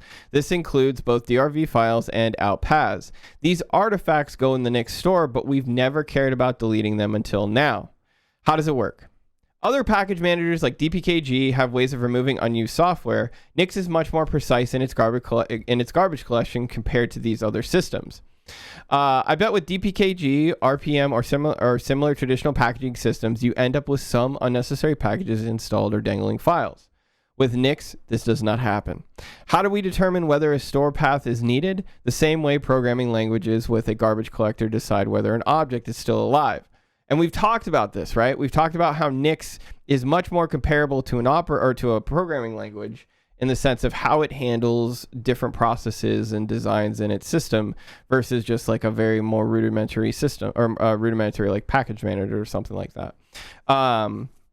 Programming languages with a garbage collector have an important concept in order to keep track of live objects: GC roots. A GC root is an object that is always alive unless explicitly removed as GC root. All objects recursively referred to by a GC root are alive, right? So therefore, the garbage collection process starts from GC roots and recursively marks reference objects as live, although all other objects can be collected and deleted. In Nix, there's the same concept. Instead of being objects, of course, GC roots are store paths, right? The implementation is very simple and transparent to the user. GC roots are stored under nixvar nix GC roots. If there's a symlink to a store path, then that store path is a GC root. Nix allows this directory to have subdirectories. It will simply recurse directories in search of symlinks to store paths. So we have a list of GC roots. At this point, deleting dead store paths is as easy as you can imagine. We have a list of all the live paths, hence the rest of the store paths are dead. In particular, Nix first moves dead store paths to Nix store trash, which is an atomic operation. Afterwards, the trash is empty. So playing with GC. Before playing with GC, or garbage collection, first run Nix garbage collector once so we have a clean playground for our environments. Now, I have been building quite a bit, and I don't know when the last time I've done this is, so I'm going to say nix collect garbage D, and I'm going to actually do it as root, and the reason why I'm going to do it as root is because I use NixOS, and all of my builds are done through root, technically. And so me doing sudo makes sure that anything that root has built also gets freed from the store, versus just from my current user. So we're going to see, as you guys can tell, I have a lot of stuff in my store that's getting cleaned up. You may not have as much.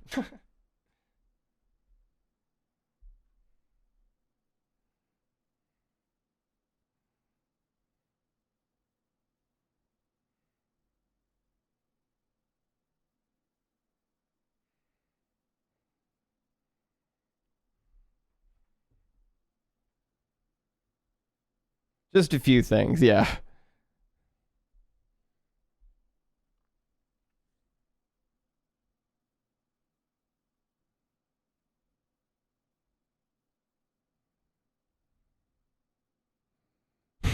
There we go. So I freed 7,589 megabytes. So basically I had 7 gigs of used garbage collectible derivations and builds and stuff. So yeah, that's nice. Let's run it again really quickly. And you can see, bam, there we go. Okay, so perfect. If you run it again, it won't have anything new to delete as expected. And in fact, we did, and there was nothing to delete. What's left in the store is everything being referenced from the GC roots. Let's install for a moment BSD games. I'm not going to do NixM because I want to do this a bit differently. I'm going to use Nix shell to just add it to my shell. And so I'm going to say BSD games. Now I'm effectively doing the same thing in the sense of what is going to end up in the store. I'm just not adding it to my environment through NixM. I'm just adding it to my current shell using Nix shell. So I'm basically creating a brand new Nix shell on the fly, which is something you can do as well. You don't have to have like a dev environment created through like a derivation. You can just, it's kind of like a REPL. You can just hop into a Nix shell if you want to. And so what I just did was I hopped into a Nix shell by saying, hey, create me a Nix shell with BSD games from Nix packages. And so now I'm in that shell. If I copy this, read link -f which fortune, we should see that, yep, there we go. My fortune binary, right, is in my Nix store. And if I look at roots for fortune, we can see that it's going to BSD games 217, right? So this is the root that references the fortune binary, which makes it so that this is now a part of the GC roots. And I don't have to look at any generations because I'm not using NixM. But basically, if I had been using NixM, I would also have a new generation because I added something new to it, right? The Nix store command can be used to query the GC roots that refer to a given derivation. In this case, our current user environment does refer to BSD games. In this case, for me, it's just my shell. Now, remove it, collect garbage, and note that BSD games is still in the store. So this won't work exactly for me unless I delete the shell. So what I could do right now, if I wanted to, is I could run a garbage collection, and we'll see a few things get deleted, but I should be able to go here and you'll see, yeah, I still have BSD games, right? So I'm really kind of emulating the same thing they're saying with NixEnv, but I'm just doing it by keeping my shell open, right? The moment that I close this shell, or again, as they say, remove it from my environment, right, is when it will actually begin to get garbage collected. And that's because in the environment scenario, there is a generation that still has it as a GC root, right? And in the shell environment, it's my current shell is still active, which has a GC root. In the case of a Nix environment, you have to basically also clean up the generations. And in the case of a shell, you just close the shell. So if I wanted to, I should be able to exit this shell, right? And I'll exit it entirely. And then if I do a GC, you see how BSD Games is now part of that list, right? And so then if I go back here, you'll see I've got nothing, right? And that's because there's nothing there anymore. There's nothing in the store related, or there's nothing in my environment as well because that shell's now gone. So that's really all we're trying to exemplify here is, again, if I wanted to, and I can do this really quickly, I can literally redo the whole process really fast. I'm like, okay, I'm going to create a new shell with BSD Games. Because we've already garbage collected it, it's all gone again. So we've got to reevaluate that derivation. We've got to, basically rebuild it or re-add it to our store. Now that it's re-added to our store, look, I can do it again. See, there we go. Once again, I'm in a GC root because I'm in a shell that has packages that are actively being used by my environment, whether, again, that be NixEnv or just the literal shell I'm currently in. So now what I'm going to do is, and I'm actually going to do this as well. I'm going to copy this path so that we can do like an ls, right? And you'll see, bam, we've got something there. So I'm going to leave this shell, and then I'm going to do a garbage collect. Right? And then I'm going to copy and paste this command. Nothing's there, right? So that's the point, or at least that should give you guys a good idea of how garbage collection works in Nix. If it's something that's actively being used, whether it be in your environment, your home manager configuration, your current shell, it won't delete it. But if there, and notice how it didn't just delete BSD Games. It deleted BSD Games derivation, source, misfiles, right? DM, whatever this is. It deleted everything related to it because all of these were part of that root, that GC root, right? And so we said, well, we don't need this GC root anymore. So everything went with it. That's how I'm able to free like gigabytes of unneeded data on my computer because Nix does a really, really good job of being able to assess what is still being used and essentially what isn't. Cool. All right, so let's talk about indirect roots. Remember that building the GNU Hello World package with Nix build process produces a result symlink in the current directory, and we have one. We can see this directory right here. Boop, there it is, result, right? And that's from the most recent build that we did, right? Despite the garbage collection done above, the Hello program is working. Therefore, it has not been garbage collected. Clearly, since there's no other derivation that depends on the GNU world package, it must be a GC root. Here is a fun little caveat. I don't know if it's a caveat, but it's just something to be aware of, right? If you're building things with Nix and you have this result right here, right? Then as it just said, it adds these results as well to the GC roots. So what does that technically mean, chat? It means technically not only do things in the store and your current environments that are added to GC roots, but it also means that whenever you build something, if you don't remove the result from that directory, everything dependent on that will still be there. So in fact, Nix build automatically adds the result symlinked as a GC root. Yes, not the build duration, but the symlink. These GC roots are added under Nix GC roots auto.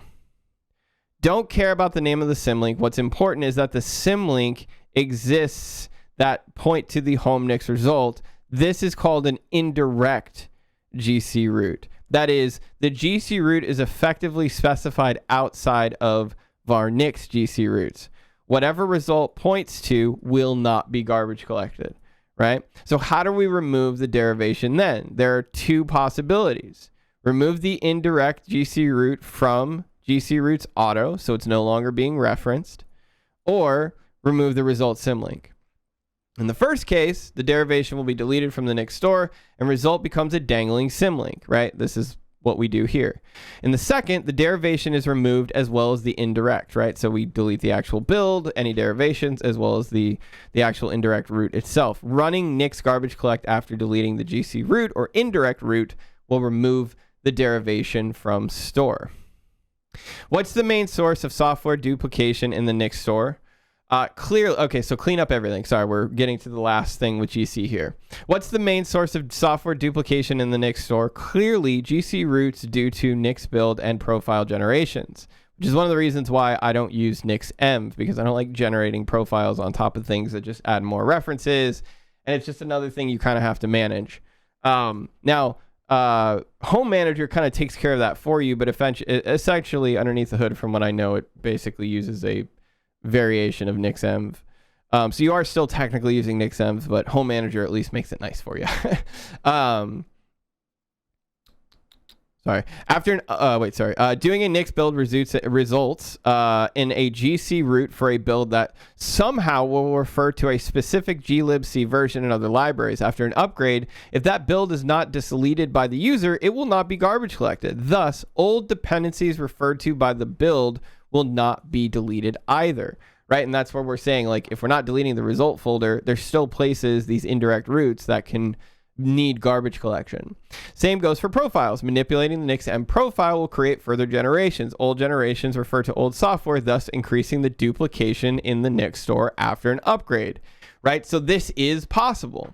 What are the basic steps for upgrading, removing everything old, including old generations? In other words, do we do an upgrade similar to other systems where they forget about everything in the older state? So with Nix, there's a couple of different ways you can do this. They're showing you how to do it from a channel perspective, where you're actually telling all of Nix on your system to update. And when you do that, it goes out, it pulls the latest Nix packages, it basically updates all of the expressions, and then you basically tell the environment to update based off of that, right? So we first download the new version of Nix packages channel, which holds all the description of all the software, right? That's this one. We then upgrade our installed packages with NixEnv-U, right? So we say, okay, cool, let's upgrade our whole environment with everything, right? That will bring us into a fresh new generation with all software being updated, right? Then we remove all indirect roots generated by Nix build. Beware that this will result in dangling symlinks. You may be smarter to also remove the targets of those symlinks, right? So what it's saying is not only delete the symlinks from here, but to also say, like, anything that is symlinked, whatever these are symlinked to, delete those paths as well. Otherwise, you're going to have a ton of results that just, like, go to nothing. Finally, the -D option of the Nix collect garbage is used to delete old generations of all profiles, then collect garbage. After this, you will lose the ability to roll back to any previous generation, so make sure new generation is working well before running the command. Now, I will say this, okay? You don't have to delete every generation. There is a bit more of Nix niceness that makes it so that if you want to only delete like the last 5 or something like that, like there are options, so you're not just garbage collecting everything and being done with it. But the main idea of like how do you clean up everything is primarily focused on you just update everything, right? Any type of old reference you make sure is updated, and then once you remove all those old references, everything should essentially go away. Garbage collection in Nix is a powerful mechanism to clean up your system. The Nix store commands allow us to know why a certain derivation is in the store.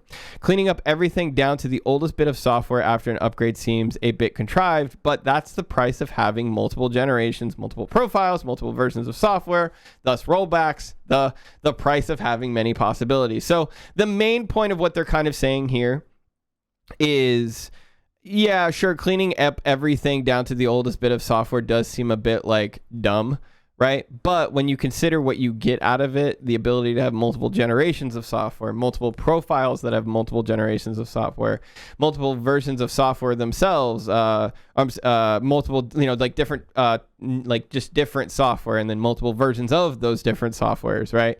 Thus rollbacks of all those things, the price, of having many possibilities, basically. You kind of have to clean it up yourself manually. So the next pill, we will package another project and introduce what I call the inputs design pattern. We've only played with a single derivation until now. However, we'd like to start organizing a small repository of software. The inputs pattern is widely used in Nix packages. It allows us to decouple derivations from the repository itself and increase customization opportunities. So basically, now that we've really kind of gone through, what's up, Owen, by the way? Now that we've really kind of gone through, most of the basics, why you should give Nix a try, how to install it on your operating system, how to just enter the Nix environment, right?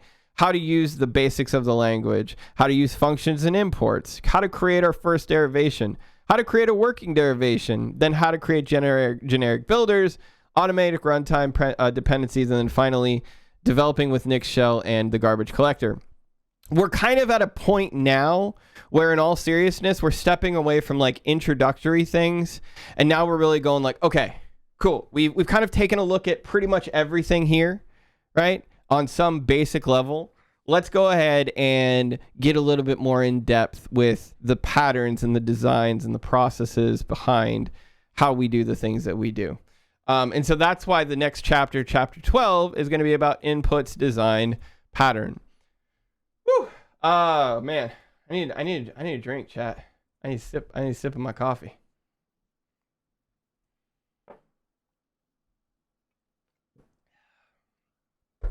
Whew. I hope you guys are enjoying this, by the way. It's definitely a lot. I understand that it's a lot of information, but there's a lot of good stuff in here, and I'm getting a lot too. It's going well, man. It's going well. Can I sit? By the way, is there any possibility that your boy can sit? Is the redemption available to let me sit? Because I would love to sit right now. Oh, thank you so much. You're amazing.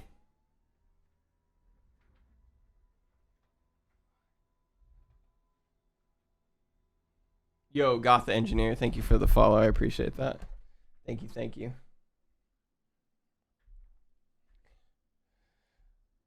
All right. So, welcome to the 12th pill. In the previous 11th pill, we stopped packaging and cleaned up the system with the garbage collector. We'll be resuming packaging and improving different aspects of it. Thank you, Owen. I appreciate that. You're good, buddy. We've only packaged a Hello World program so far, but what if we want to create a repository of multiple packages? Repositories in Nix. Nix is a tool for build and deployment. It does not enforce any particular repository format. A repository of packages is the main usage of Nix, but not the only possibility. It's more like a consequence due to the need of organizing packages. Nix is a language and is powerful enough to let you choose the format of your own repository. In this sense, it is not declarative, but functional. There is no present directory structure or preset packaging policy. It's all about you and Nix. The Nix packages repository has a certain structure which evolved and evolves with time. Like other languages, Nix has its own history, and therefore, I'd like to say that it also has its own design patterns, right? Especially when packaging.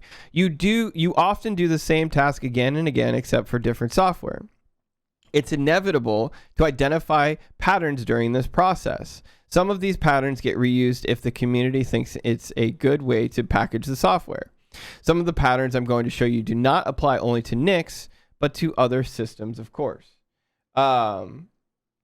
All right, so the single repository pattern. Before introducing the inputs pattern, we can start talking about another pattern first, which I'd like to call the single repository pattern. Systems like Debian scatter packages in several small repositories. This can make it hard to track interdependent changes and to contribute to new changes. Alternatively, systems like Gentoo put packages descriptions all in one single repository. The Nix reference for packages is Nix packages, a single repository with all descriptions of all packages. I find this approach very natural and attractive for new contributions. And I actually agree with this. I think one of the things that has made Nix packages so powerful is just simply it's a centralized place where so many people have come together. Like on Nix packages, there are 4,708 contributors. Like that's a lot of contributors, chat. And out of that, there are 10,000 stars, right? So, I mean, out of the 10,000 people who have starred this repository, 4,708 of them, right? And I'm like, or potentially not, but 4,708 of the people at least that know about this repository, whether they've started or not, right, have contributed to it, which is crazy. That's a lot of contributors, a lot. And I think a big contributor to that is just that it's all in one place. It's very easy to add a new package if you want, and they've got a lot of really cool ways of introducing you how to get started with that. For the rest of this chapter, we'll adopt the single repository technique. The natural implementation in Nix is to create a top-level Nix expression and one expression for each package. The top-level expression imports and combines all expressions in a giant attribute set with the name package pairs.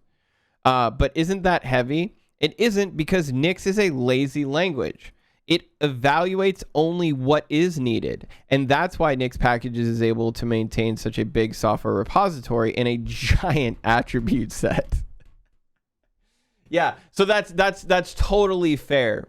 If you had to evaluate all of Nix's expressions in one, like, I don't know, it would be insane the amount of memory that would probably just take just to evaluate it all, let alone once you evaluate it, it would probably build it all. You know what I mean?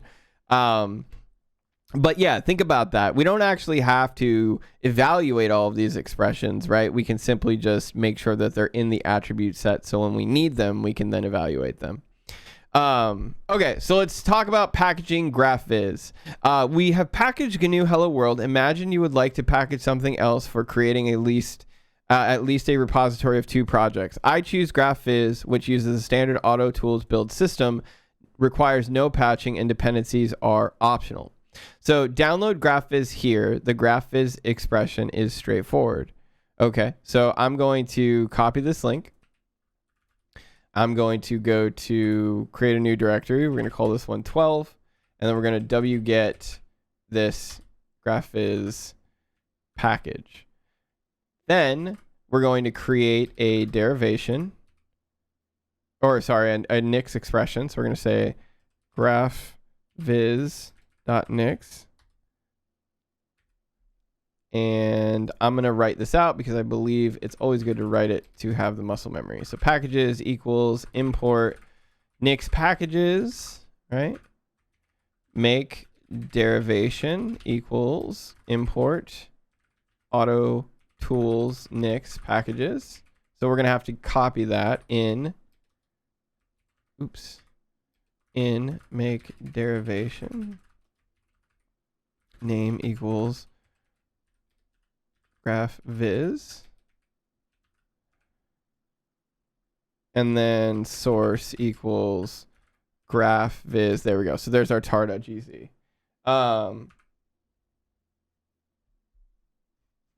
Okay, cool. So we have our thing set up here. Now, before I move any forward, I'm going to have to grab my auto tools and my builder, and we're going to paste these, right? Oh, we also need the setup. So let's grab the setup as well, right? Because these are from previous chapters. So there we go. So there's our auto tools.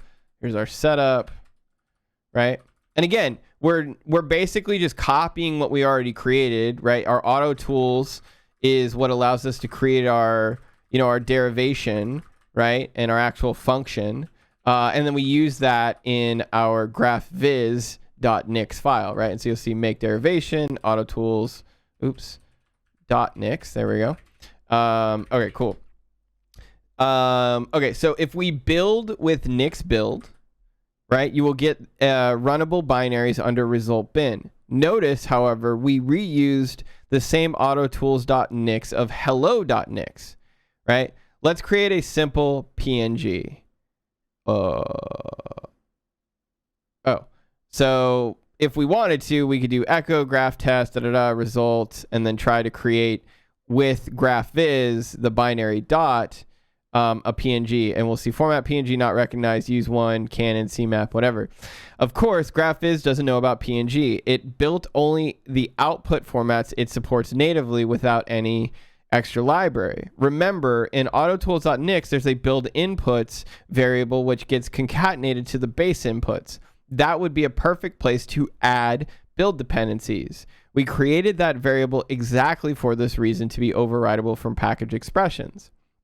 This 2.49 version of graphviz has several plugins to output PNG. For simplicity, we will use libgd.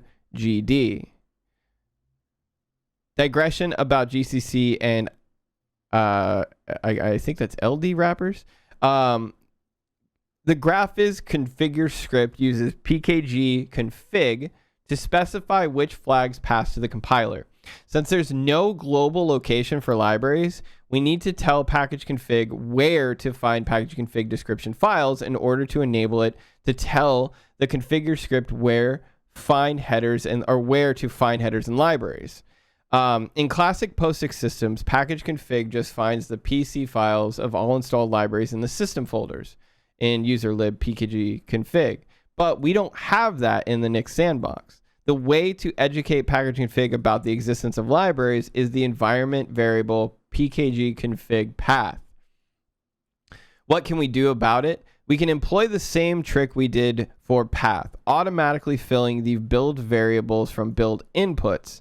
This is the relevant snippet of setup.sh.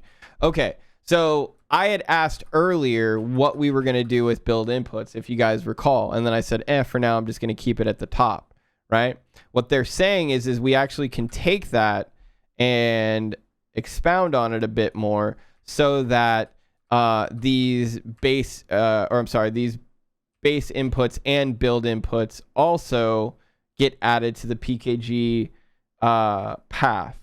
And so what we do is we say for P or path in base inputs and build inputs, then do first and foremost, set up our path, right, for each, and then set up our pkg config path for each. So what we probably need to do now is just get rid of that, because now we're effectively doing this, right, here, right? So we can get rid of that. And now we're doing both in the same place. And now we've seen this build script become a little bit more generic, but also support more. And so again, like, I definitely think that you have tons of ability to use Nix and build software, and also, have a lot of flexibility with how you do it. And you can see here that even just like leaning on Bash, how simple it is to, create reusable functions and set up your environment and kind of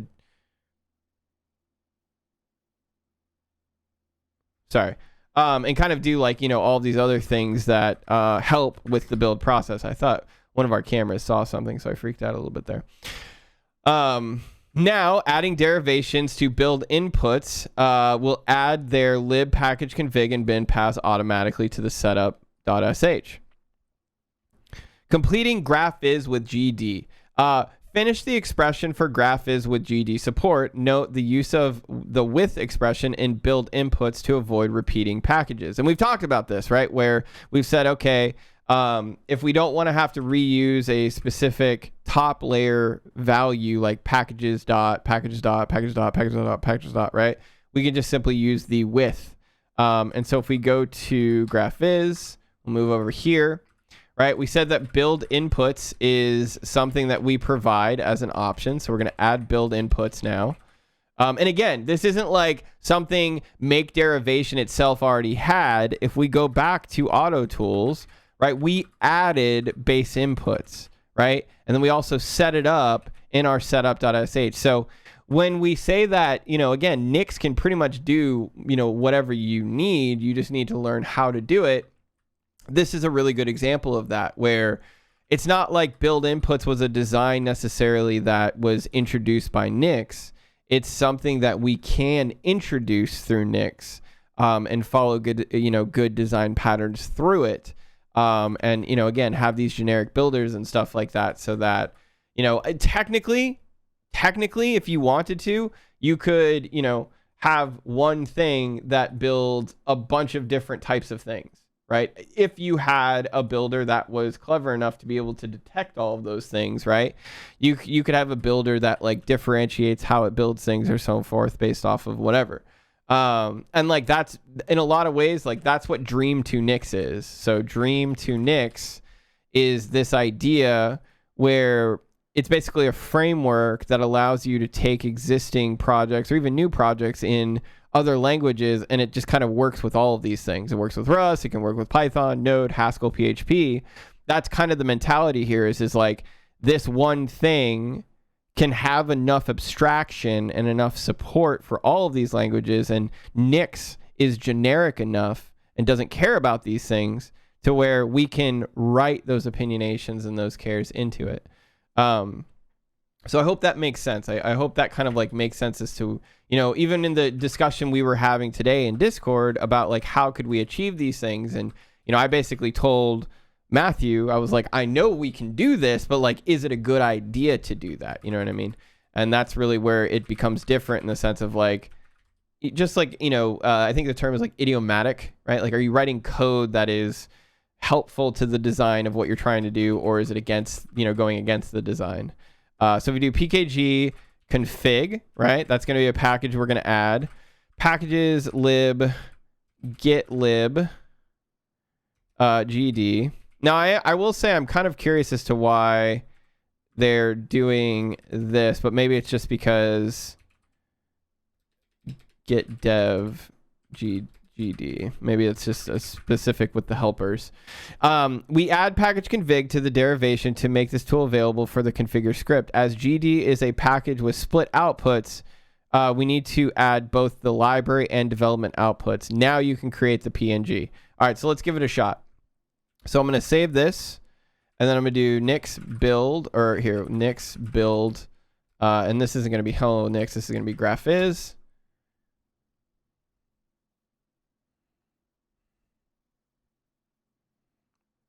Again, this is doing everything we've already set up, right? It ran the setup script, it ran the builder script, which sources the setup script, which then, does all of the other things that we just said of like setting up the path and setting up the packages path and all of that. And then it runs the build and configure and everything else, like, essentially like we declared. So not much has changed here. You know what I mean? Not much has changed here. A few months ago, I asked you whether I should take my first job as a junior web dev, even though I don't want to be one. You said, take it to add it to my CV. Today, I got a job as a data scientist. No way. Is that, I'm hoping that's a good thing. I mean, again, once you've kind of got that already on your resume, you should be able, I hope that means that's a good thing. But yeah. It's amazing. It was the path I wanted. Hell yeah. Well, I'm very glad to hear that. Yeah, sometimes, like, the problem is, and the thing I didn't really fully realize was, a lot in the hiring game, it's just simply about getting the point across that you know what you're doing in some regard. You know what I mean? It doesn't necessarily mean that you're the exact fit, but, like, having something on your resume that kind of shows you've been in the game, that you've at least, whatever. I think it's a confident booster for recruiters and stuff like that, and can be very helpful. So hell yeah, I'm very glad to hear that. And yeah, man, that's awesome. I hope you're enjoying your new job or at least are, super excited for it. So congrats, man. Congrats. That's very awesome to hear. Yeah. And again, like to be fair, I kind of just shared my own experience. Yeah, that's awesome. Wow. Hell yeah. That's very cool. I never think about these things, I just kind of put that out, into the world and just kind of hope it's good and helpful. I never expect it to come back. So it's always just awesome to hear when it actually pays off. So I'm really glad to hear that, man. Congrats, dude. I choke at the final round of interviews. Glad to hear your story. I mean, I think with regards to that, like I totally know what that feels like, choking, especially like as you get further on, you're like, oh man, I'm more nervous. I want to make sure I'm doing a good job. Like I get it. You get more, whatever.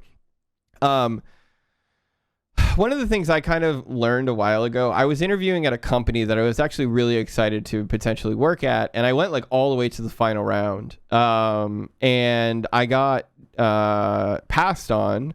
But when I first heard it, I took it really personally. I was like, oh man, like I just wasn't good enough. Da, da, da, da. You know what I mean? Like I really did take it super personally. And then later on, ironically, I found out that it was actually not personal at all, that they prefer to hire internally, and they found somebody internally to take the job instead, and basically just passed on me because of that, which, was fine. But like, I think what I realized through that was like, you just never know what the reasons or why a pass happens or even why you're accepted sometimes, although I'd hope you would. The best way I look at going into interviews is just like, I'm me. I am who I am. And if you want, me, essentially, then it'll work, right? It's kind of like a date. It's kind of like a first date, You go out on a date. Hopefully you guys mesh. If you don't, then you don't. And if you do, then you do, And so, yeah, it's, if it doesn't work out, it's simple, like truly, do you know what it means if it doesn't work out?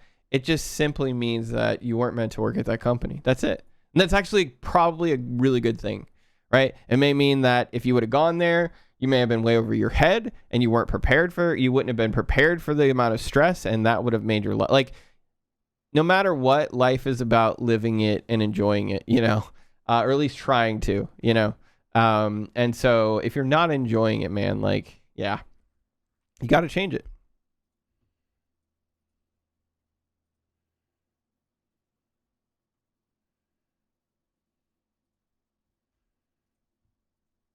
Just don't play a character.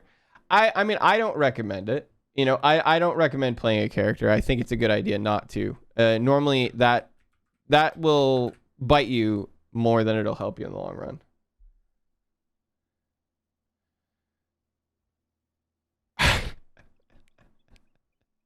That's pretty good. That's pretty good, Digital House Party. It's terrible, but it's also pretty funny.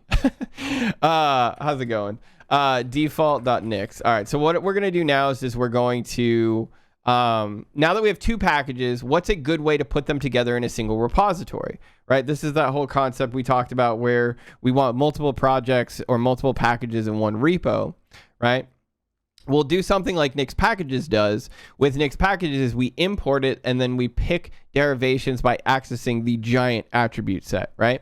For us, this is a good technique because it abstracts from the file names. We don't refer to a package by repo, sum, subdir, blah, blah, blah, blah, blah, but imported repo.package or packages.package in our examples. So we're going to create and this is really like, this is what I was talking about earlier of basically saying like, if you're using Nix, especially private packages, is this a requirement? Do you have to create, a private solution like this with all of your packages so that you can then, achieve what you need to? Okay, so let's do this.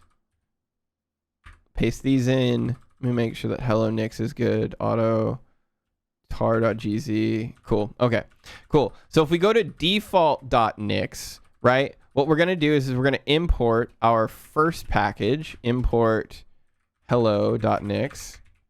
And then our second one is going to be graph viz equals import graph viz.nix, right? So we'll get both of these imported.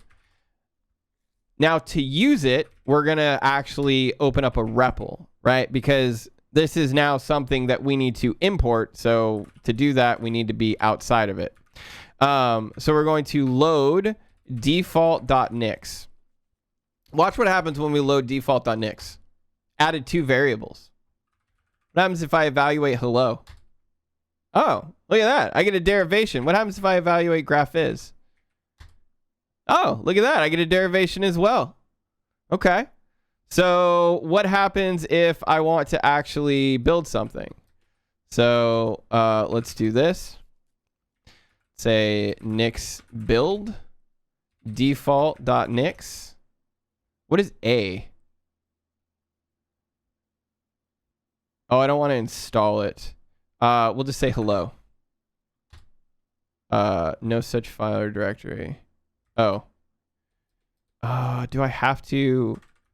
What does -A do? I don't know if that adds it or if it just targets it. Multiple outputs will build the first one. You can also build all outputs. -A.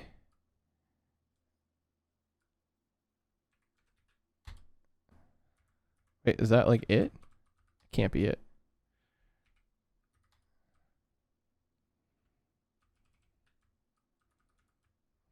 Oh, that is the end. Okay. So nix build -E. I see. Okay. So -A should just make it so that I only build hello. Okay, cool. So nix build default.nix -A hello. Empire, how's it going?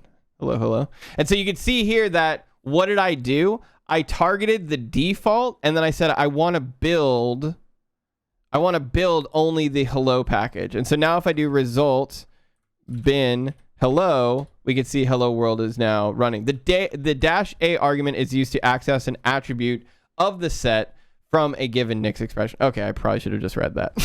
Anyways, important. Why do we choose the default.nix? Because when a directory, by default, the current directory, has a default.nix, that default.nix will be used. Import here. So basically, default is kind of like your index.html or your index.js or your index.whatever. Empire, if you want, dude, feel free to join our Discord, man. We have a community of developers and engineers and all sorts of people. You can ask questions in there and stuff. I would recommend hopping in there and asking your question. In fact, you can run nix build -A hello without specifying default.nix.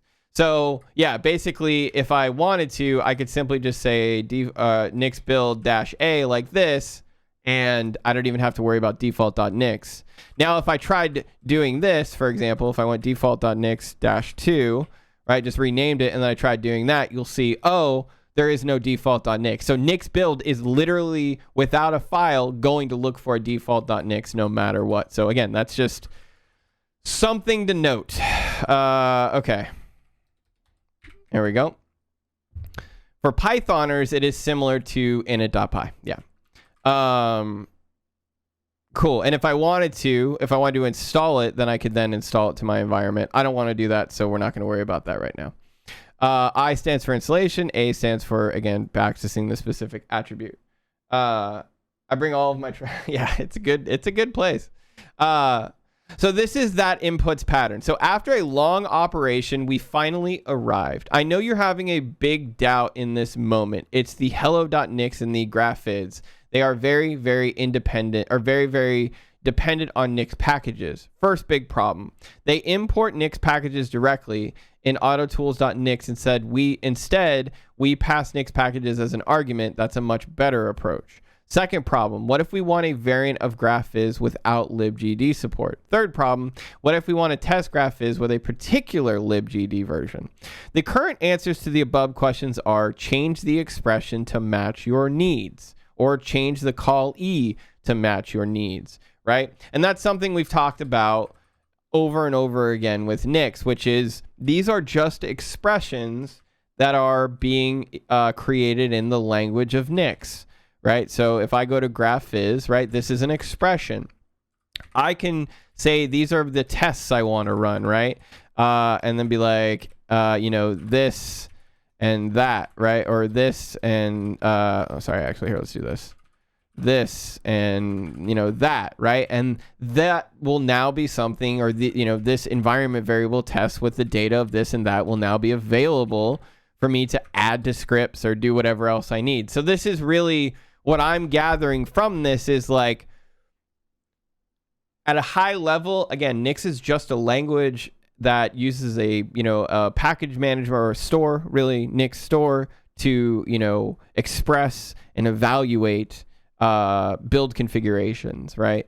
And how you express and evaluate those expressions are very heavily based off of how you write your patterns, right?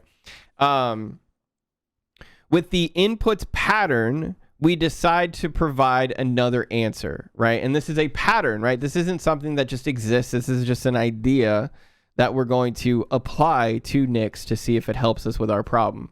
Let the user change the inputs of the expression or change the caller to pass different inputs. By inputs of an expression, we refer to the set of derivations needed to build that expression. In this case, make derivation from AutoTools. Recall the make derivation has an implicit dependency on the toolchain, libgd, and its dependencies. The source is also an input, but it's pointless to change the source from the caller. For version bumps in Nix packages, we prefer to write another expression because patches are needed or different inputs are needed. So the goal is to make package expressions independent of the repository. So how do we achieve that? The answer is simple. Use functions to declare inputs for the derivation. Doing it for graphviz.nix or Nix will make the derivation independent of the repository and customizable. So if we look at this, we'll see that in the graphviz.nix, we take a parameter of make derivation, we take a parameter of lib and gd support and gd and package config, and then we say, well, if there is no gd support, then it's enabled by true by default. But what we're doing now is we're actually creating another function that we can return that becomes, again, more composable, more abstracted, and more flexible for what we're trying to do. And like I said, I can't keep iterating this more, that this is all because of the language. It's leaning on the language and saying like, okay, let's use functional expressions to rewrite this and make this more composable. So let's take a look here. So this is our GraphViz. So let's rewrite this in the way that they have it, and I'll break it down for you as we go through it, right? So everything down here you can just not worry about. We're going to start at the top. So again, what we're going to do first is we're going to change this file from making a derivation, right? Like actually returning us something to make, and we're going to turn it into a function that returns us something to make, right? So it's not going to actually return us the expression we're going to make per se, but it's going to return us a function that we can make expressions with, right? So we're going to say make derivation lib gd support, and then we're going to say true by default gd, and then pkg config, right? And again, the whole idea, like this whole idea of what we're trying to do really just stems down to a very simple concept of understanding what you want as an input to what you're building and how you're going to change it. And this main idea goes all the way down to deployments and how you configure things. Ideally, when you want to make something dynamic, when you want to make something that, like if you want a front end that you don't have to build 4 different times for 4 different environments because it each has its own thing, then that means that you have configurations or something that is being baked into your front end that shouldn't be, right? This is a good example of those inputs, or essentially the same goal that we're trying to achieve here, where we're saying instead our front end kind of just becomes like a function, right? And it's takes these inputs that we can provide it, whether it be a separate, completely separate file that maybe the front end just kind of expects and depends on, right? Or a different way of handling this, right? Something completely separate. But the idea is then we can just build our front end once and then just put it wherever we need to, right? Or just give it a configuration and it'll just work. The same concept really applies here, where we're saying like, we want to build something, but like, we know we're not always going to build GraphViz the same way. We're not always going to use the same make derivation, or we might not always use the same lib, or might not always want to enable GD support. And so we're really leaning on the language more here to be like, okay, let's make inputs with a function that returns, and then we can just simply configure it the way that we need to. So we're going to say make derivation, right? Now that we've got this function in place. Name, same thing. GraphViz. Source. GraphViz, right? Build inputs equals. And now here's where we're going to get a little bit different. We're going to say if we have GD support, or I guess we'll just do this on a new line. If we have GD support, right? Then we want to return a build inputs of pkg config, right? And then basically what's down there, the lib.get lib gd, and then the lib.get dev gd as well, right? However, if GD support is not enabled, we don't want any build inputs added. We don't want any build inputs added. Like, that's it. Like, this essentially gets rid of all of this other stuff, right? And we just say, you know what? We're only going to focus on building GraphViz, the source, and then if GD support is enabled or not. If it is, or if it isn't, then we handle otherwise. But we don't even worry about declaring make derivation or anything like that. We're just going to pass that on.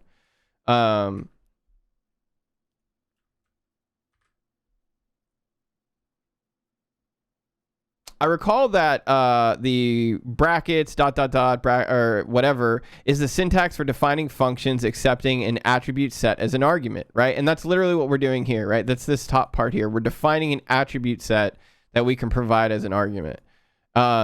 We made GD and its dependencies optional, right? If GD support is true by default, right, we will find build inputs, and thus GraphViz will build with GD support. Otherwise, it won't, right?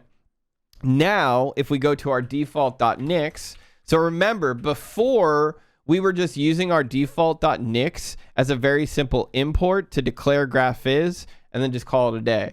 But now that we've made GraphViz an actual function, we need to use it like we've been using other functions in other places. So hello will work the same, right? But we need to change some of the other parts of this. So we're going to say let packages, right? Because we actually are now saying we're going to import packages outside of our derivation, right? Or our configure, or our expression, right? And then we're going to say make derivation equals import AutoTools Nix packages.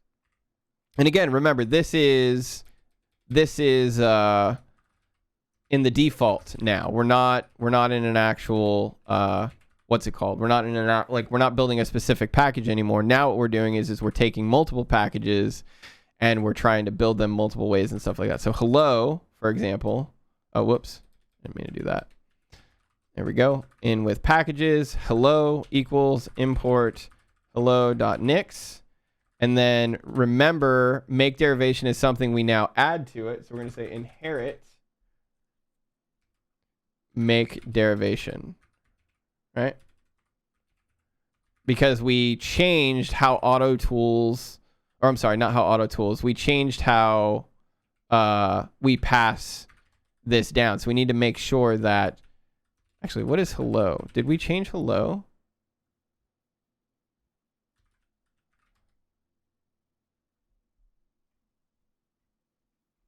I think the only problem here is I don't think this is going to work with hello, because hello is going to want the same Maybe not though.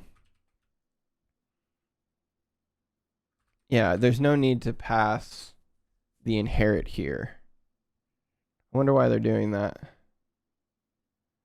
Inherit make derivation. I don't think this is needed.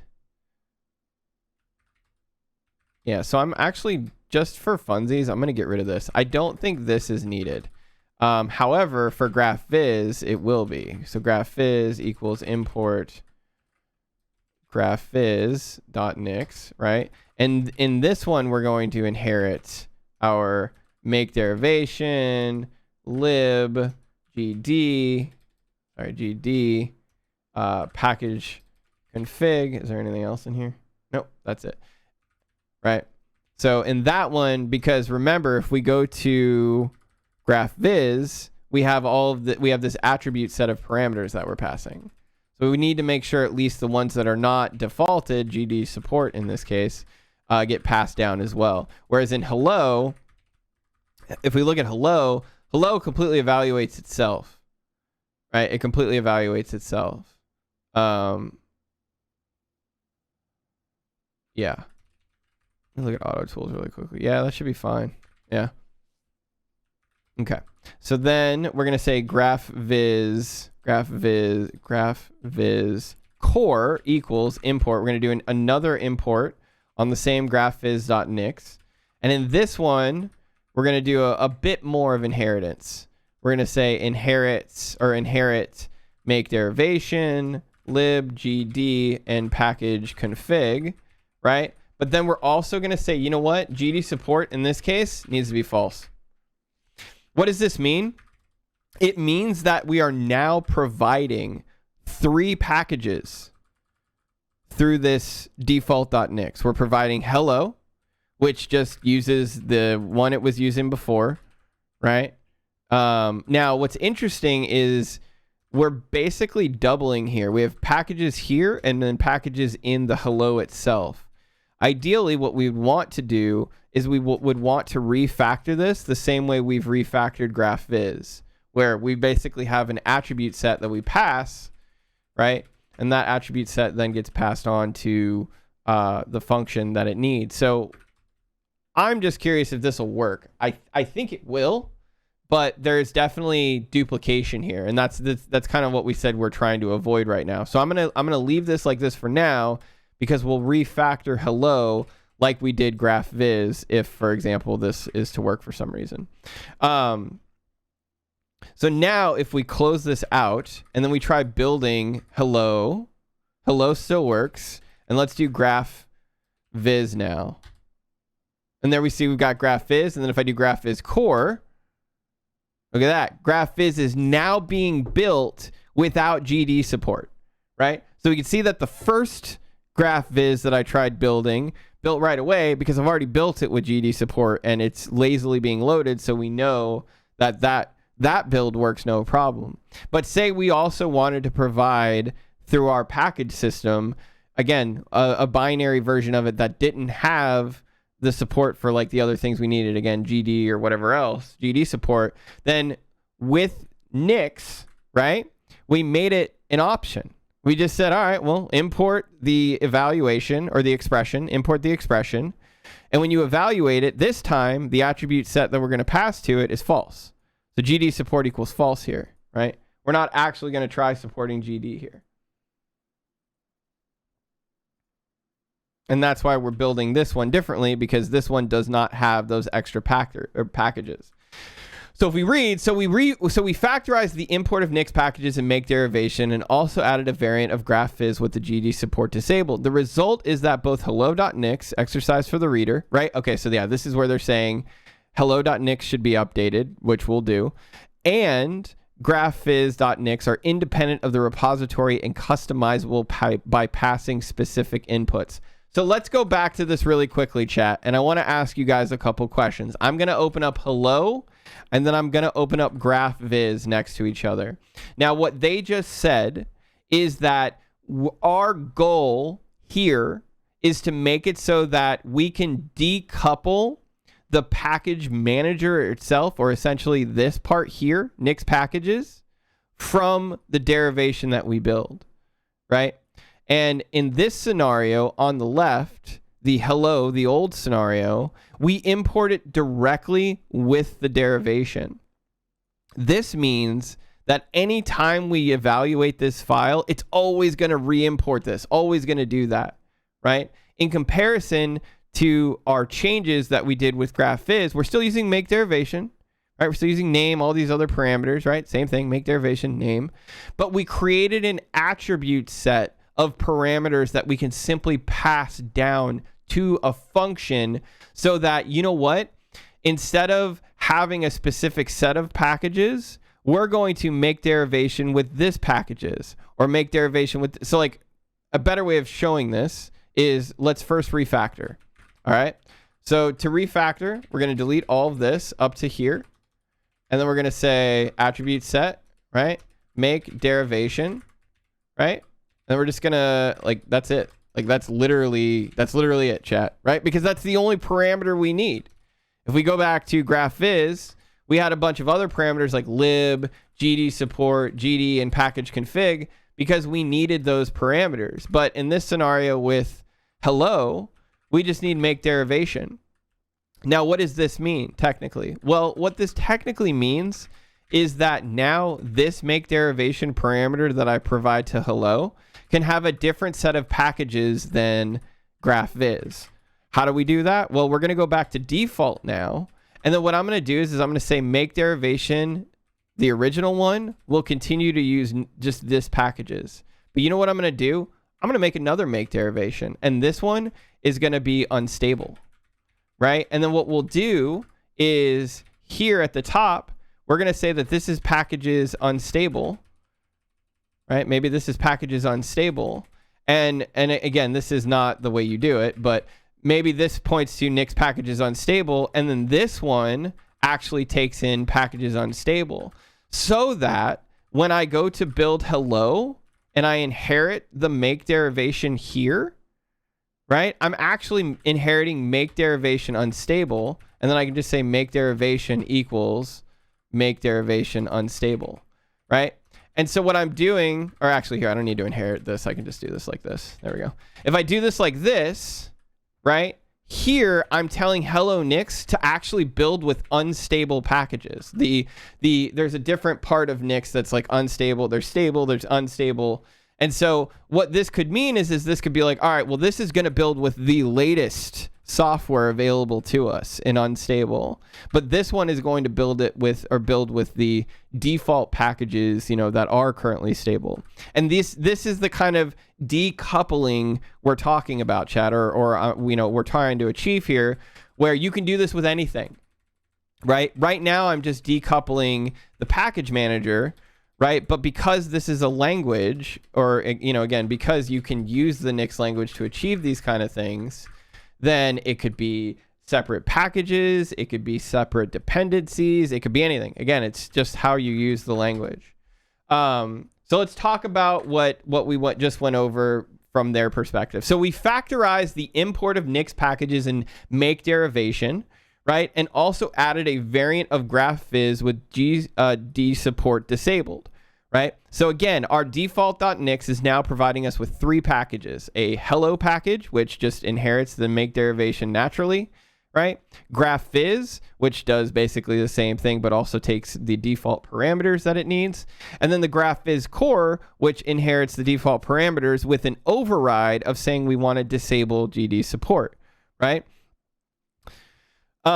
If we wanted to build GraphViz with a specific version of GD, it would suffice to pass GD equals blah, blah. And the reason for that is because we've said that GD is an option, right? So right now, the GD that we're using is just from the default packages, right? But if we wanted to, say, for example, again, even if we wanted to build with all of the other same packages, right, but just have GD build as unstable, same thing applies. We make a packages import for unstable. We don't need to remake derivation because we're already using make derivation here.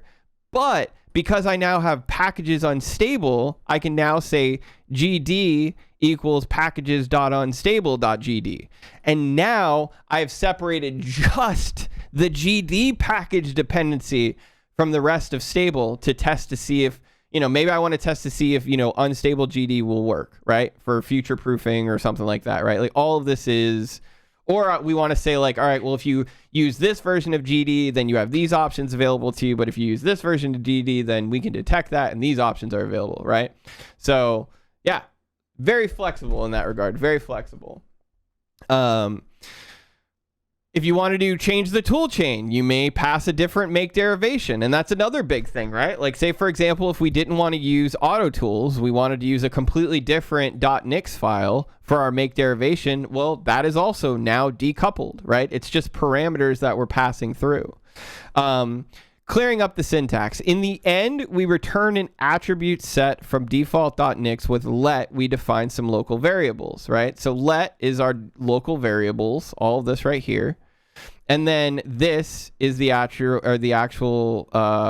this is the actual attribute set that we return. Hello, GraphViz, and GraphViz core. That's why we're able to target those and build them. We bring packages into the scope when defining the packages set, which is very convenient instead of every time typing packages. That's what we had before. Remember, hello had packages in it before, but now what we're doing is we're actually creating our builder function and passing packages to it so that we can have builder functions with completely different packages versions if we wanted. We import hello.nix and graphviz.nix, which will return a function and call it with a set of inputs to get back the derivation. Right. And so these are the imports that we get with our parameters or our sets, basically our argument sets. And then this returns entirely the expression, right, for our derivation.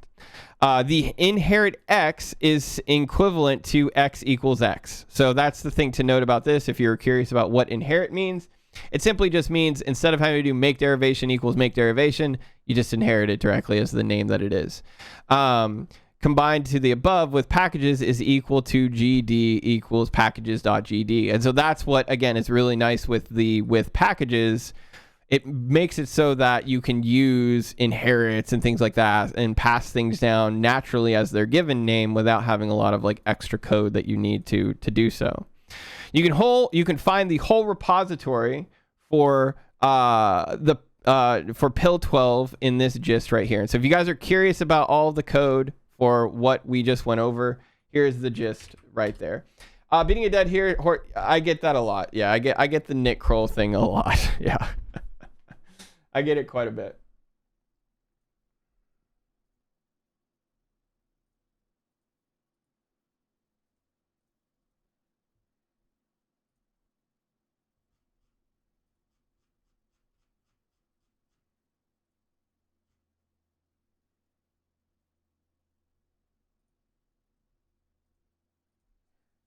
Cool. Okay.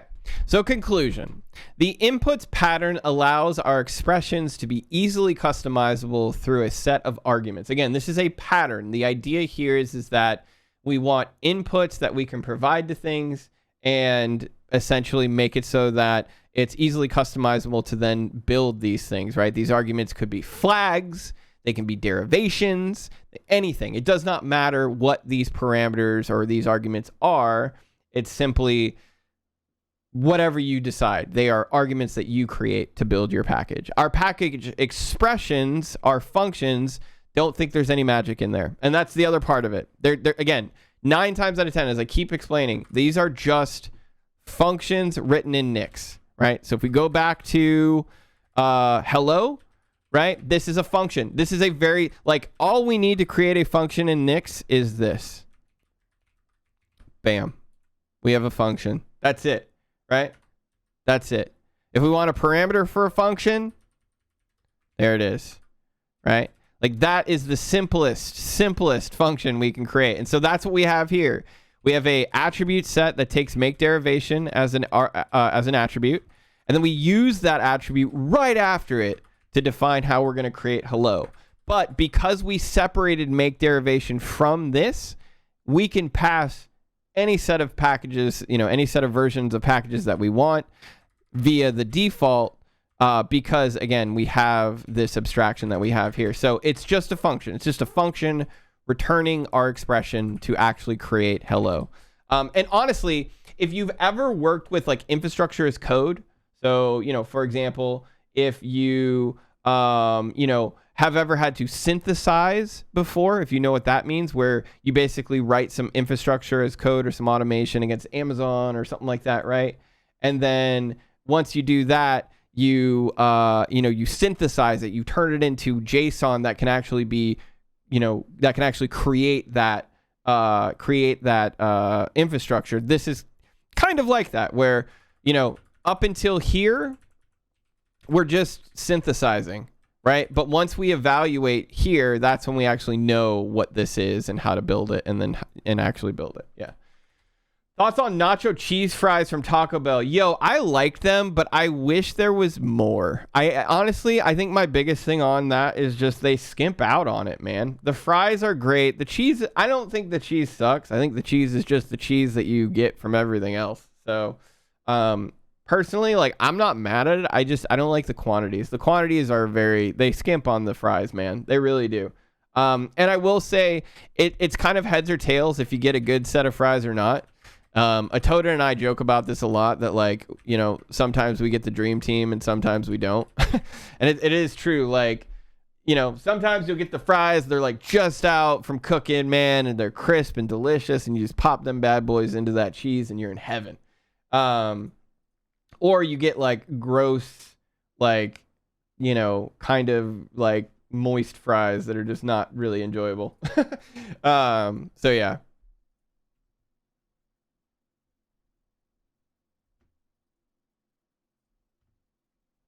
I don't know why Twitch keeps advertising to me. I'm trying to keep healthy. Oh, well, it's because you're on a gamer website, and most gamers don't care about their health.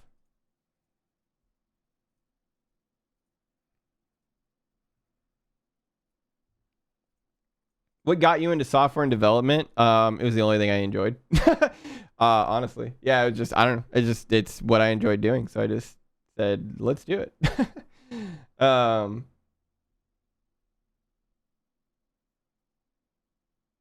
Yeah, it's just pure interest, honestly. Mafe. I just fell in love with doing it and couldn't stop. Okay, but yeah, chat, there we go. That is actually a lot further than I expected us to get to today. We actually got through 3 pills in total today. We first worked over the automatic runtime dependencies pill. And then we took a look at developing with Nix Shell in that pill. 4. Geez, we did 4 today. Yeah. Automatic runtime, developing with Nix, garbage collector, and then inputs design pattern. So we're getting close. We're getting close to it. We've got callback design pattern, override design pattern, Nix search paths, Nix packages parameters, Nix overriding packages, Nix store paths. Okay, so we got 20 pills total. And we're on pill 12. So we're almost there. We're basically halfway through the series, chat. I hope you guys are really enjoying this, by the way. I'm not gonna lie, I feel like I should have probably just done this in the beginning. I really do like this series a lot. I think it's really neat how, we're kind of seeing like practical examples and also just like abstract examples, how it can work, how it can break. I'm really happy with it. So I hope you guys are enjoying it as well. I think I'm actually just going to call it here, honestly. I've been going for almost 4 hours now. 3.5, and we could go into another one, but honestly, like, I think this is a pretty great stopping point. We got a lot done today. How long did it take you to get okay with Vim? Like 6 months, probably. Yeah, probably like 6 months, something like that. Amazing stream, man. Thank you for the information. Of course, yeah. I'm trying to like not overload you guys with Nix stuff, but I also understand like there was a lot we just went over. Again, if we recap, we talked about automatic runtime dependencies and how we can kind of clean up bloat, or also make sure that we're linking to the the lower level system libraries that we need appropriately, right? And then we talked about developing a Nix shell and how you can essentially create your own shell environment that's based off of your build requirements and have this amazing dynamic dev setup. And again, I really, like chat, really highly recommend you take a look at that one. If you want dev environments that don't require you to have shells, this is a great way of kind of introducing you, or that don't have, you know, like the requirement of Docker containers or something like that. Like, this is a good starting point, I think, which is awesome. And then we talked about, again, the garbage collector as well and how everything gets cleaned up. I deleted like 7 gigs of stuff on my computer. And we even got into inputs design and talking about, now I do want to say something about inputs design that you might have gone like, hey, BG, this looks kind of familiar. Yeah, because honestly, inputs design was eventually expounded upon, and what we ended up making was something called flakes. And you've seen me already on stream work with flakes a lot, but look at the first thing. Look at the first value in a flake. Inputs. And then outputs. So the community kind of realized that this inputs design was really good.